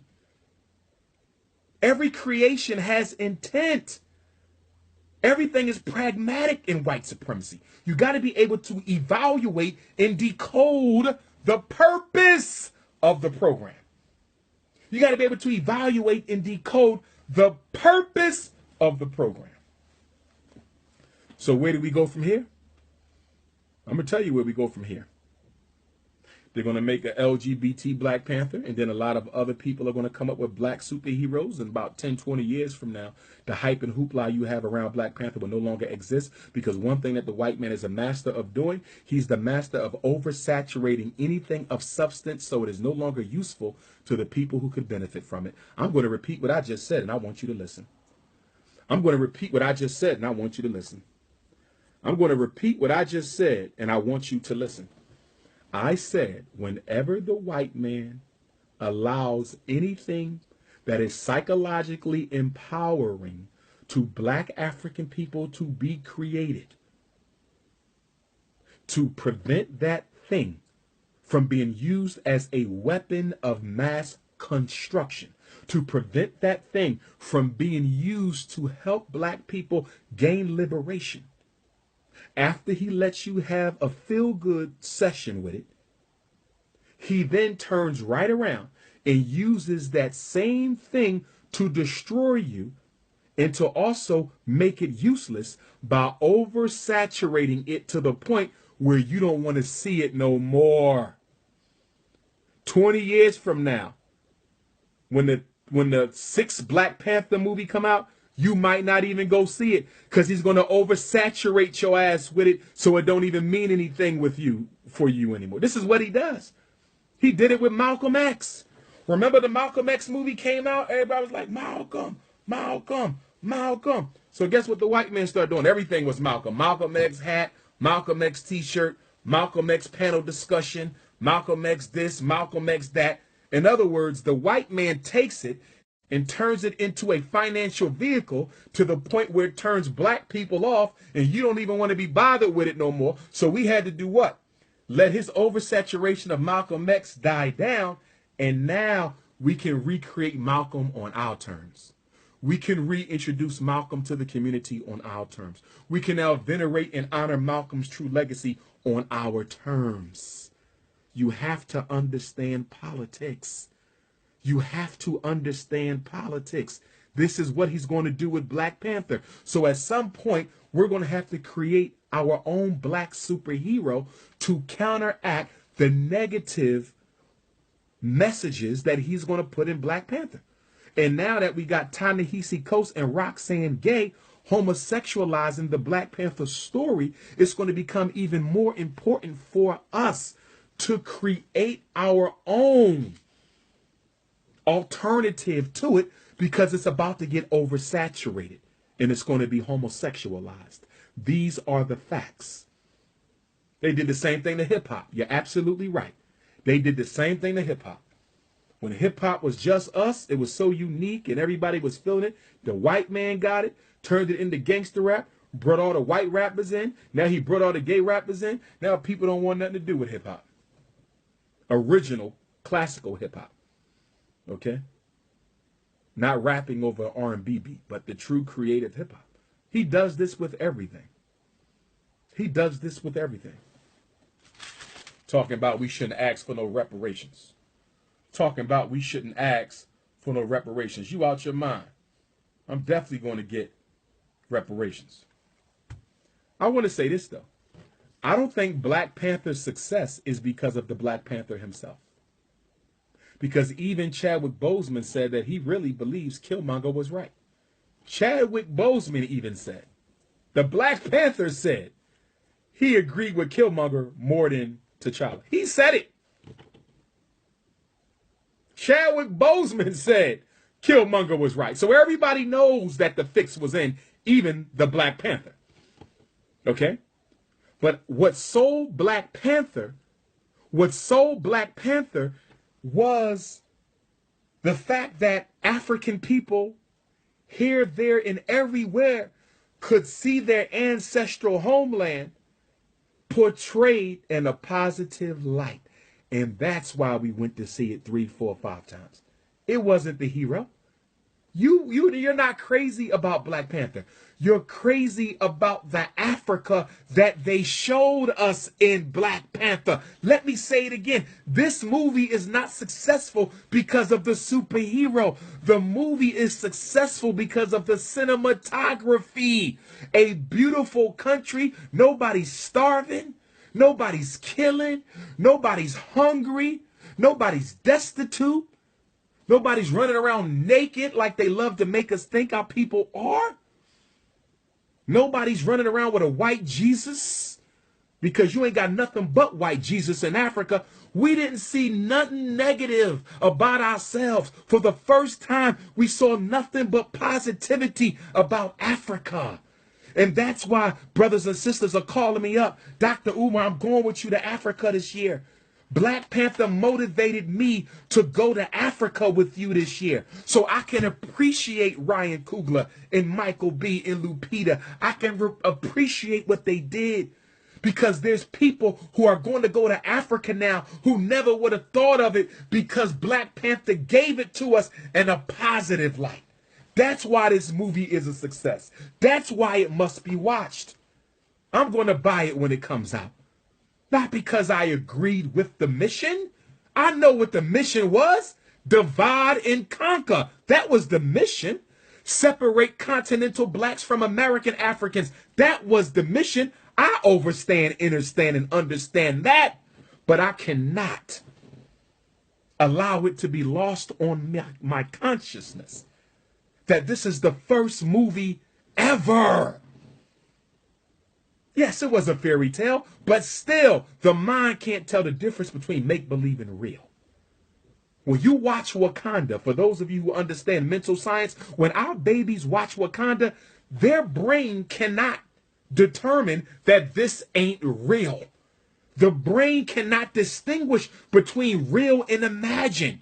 That's why when you close your eyes and experience anything, you have a physiological reaction to it, the same as if you actually experienced it. So although the movie was not real, the experience in the minds of African children was very much real. It was very real. They want to go to Africa now, and you must take them. And when they get to Africa, you have to explain to them. And even before they get to Africa, you have to explain to them, why isn't the Congo the world's largest repository of real vibranium known as coltan, the real electromagnetic device that makes technology possible? Why isn't the Congo a Wakanda? Why isn't Nigeria a Wakanda? Nigeria has some of the largest untapped reserves of gas and oil. Nigeria is one of the most minerally rich countries on the face of the earth. The Congo is the richest country on the face of the earth. Why is it not a Wakanda? Why isn't Ethiopia a Wakanda? Why isn't South Africa, where our brothers and sisters own almost none of the wealth, why is it not a Wakanda? If this is the continent of wealth, if we have what the whole world needs, why are we not a Wakanda? Well, guess what, brothers and sisters? I'm motivated to make Africa a real Wakanda. That's right. The Pan-African nationalist job. You know what our job is? Our job is to take the fairy tale of the Wakandan state and make it an international reality for all African people. The job of the revolutionary Pan-African nationalist is to take the idea of Wakanda, a minerally rich, technologically advanced nation, and replicate that all across the Pan-African empire. Who want to help me do it? Who want to help me do it? I told y'all the repatriation task force is still going to take place. 90 days in Africa. We're going to live there, and we're going to lay the foundation for a real Wakanda. Where's our brothers and sisters in the technological industry who want to take that energy back to Africa and help us build up technologically a heaven on earth in Africa? It's time for a real Wakanda. And if you're wondering why Wakanda rhymes with Uganda, if you're wondering why Wakanda rhymes with Uganda, it's because the original Wakanda was located, according to the comic book, extremely close to that area of the world known as Uganda. But they don't want to give you Uganda, so they called it Wakanda. They don't want to give you Idi Amin, who made those white boys get on their knees. Idi Amin, who kicked out those racist East Indians because they didn't want to hire black folks. Oh, they don't want to give you Pan-Africanist Idi Amin. No, he wasn't perfect, but neither is Obama. Barack Obama killed more people than any African leader you can name. Barack Obama killed more people than any African leader you can name. But you won't condemn Obama because the white man gave him to you. You won't condemn T'Challa because the white man gave him to you. So go ahead with that stuff. Okay? But Wakanda is Uganda. And Uganda, ironically, is also implicated in the war for the Congo's coltan, the real vibranium. Uganda is implicated in that. Rwanda is implicated in that as well. So everything in this movie was symbolic for a reason. Even the first fighting scene. Remember, the Black Panther never fought no white folks in this movie. The Black Panther never fought no white folks. The only person who fought white folks was Killmonger when he killed Claw. The first scene of the Black Panther, he's fighting what? Human traffickers. Did y'all see that? Why did they put human trafficking in this movie? Why did they put human trafficking in this movie? Let me tell you why they put human trafficking in this movie. Because America is preparing to invade Nigeria and other minerally rich countries under the pretext of human trafficking and terrorism. Let me say it again. The reason the first fight scene in the movie was T'Challa versus some African gangsters who were trafficking humans is because America is now trying to paint Nigeria and other African nations as bastions of human trafficking. And they plan to invade these African nations, not for human trafficking, for gas and oil because Nigeria won't give America what America wants. So they're going to pay some CIA agents to pay some gangsters to traffic some kids, just like they did in Nigeria with the 200 missing girls. And then America, through the CIA, is going to invade Nigeria to make the world safe for democracy. So they had to implement that scene in the movie. So our children and you are already conditioned to expect a military invasion in Nigeria, because in the Black Panther movie, the Black Panther had to catch and destroy some African human traffickers. Don't shoot the messenger. Don't shoot the messenger. Don't shoot the messenger. In conclusion, brothers and sisters, because we've been at this for 3.5 hours, I've kept you as long as I need to. This was my first YouTube live. Make sure you click that subscribe button on YouTube. Okay, for my Facebook family, this might be my very last Facebook seminar. From now on, you got to go to YouTube. For my Facebook family, this may very well be my very last Facebook Live. You may have to go to YouTube. Okay, I'm going to do a part 2. Dr. Umar did not cover everything. This is only part 1. I'm going to do a part 2 of Black Panther. But this is enough for y'all. You got 3.5 hours of original content. See, one thing about me, I don't watch other people's videos because I don't really think they have much I can learn from them. I'll watch ancestor videos, Dr. Ben, Dr. Clark, Amos, Wilson, but I don't watch none of the Hoteppers. I'm not going to learn anything, not what I want to learn. Okay, so all my content is original, but they're going to watch mine and they're going to study mine. And you're going to hear a lot of what was told today regurgitated from other people. Because as a Leo, you are the sun. And everyone is drawn to the rays of the sun. Brothers and sisters, please continue to donate to the Frederick Douglass and Marcus Garvey Academy. Money orders and checks payable to FDMG Academy. Make sure you include your phone number, your mailing address, and your email on your donation. Send it in to FDMG Academy, P.O. Box 6872, Philadelphia, Pennsylvania, 19132. Black parents, if any of you need a private consultation for your child, I charge $50 for private consultations. You can email me, text me, or WhatsApp me for private consultations. I do not check my Instagram or Facebook inboxes often. I do not check my Facebook, Instagram, or Twitter inboxes often. So if you need to get to me, I suggest you text it or you email it. Okay? But you can follow me on Facebook, Dr. Umar Ifatunde, on Instagram at Dr. Umar Johnson, also on Twitter at Dr. Umar Johnson. Send your resumes in to fdmgresumes@gmail.com, fdmgresumes@gmail.com. Quick update on the school. Right now, I'm looking at 4 locations: Trenton, New Jersey; Wilmington, Delaware; Atlanta, Georgia; Philadelphia, Pennsylvania. I repeat, Trenton, New Jersey; Wilmington, Delaware; Atlanta, Georgia; Philadelphia, Pennsylvania. But the show is not over. The show is not over because we have not paid for a building yet. So if you are next to a school building, if you know of a school for sale that is not very large and is not very raggedy, that is not very small, not very large, and it is not raggedy, that has a for sale sign on it, please take a picture of the school, a picture of the for sale sign. Make sure the phone number is on there of the agent I need to contact. Okay? And please text or email that to me. I am still looking.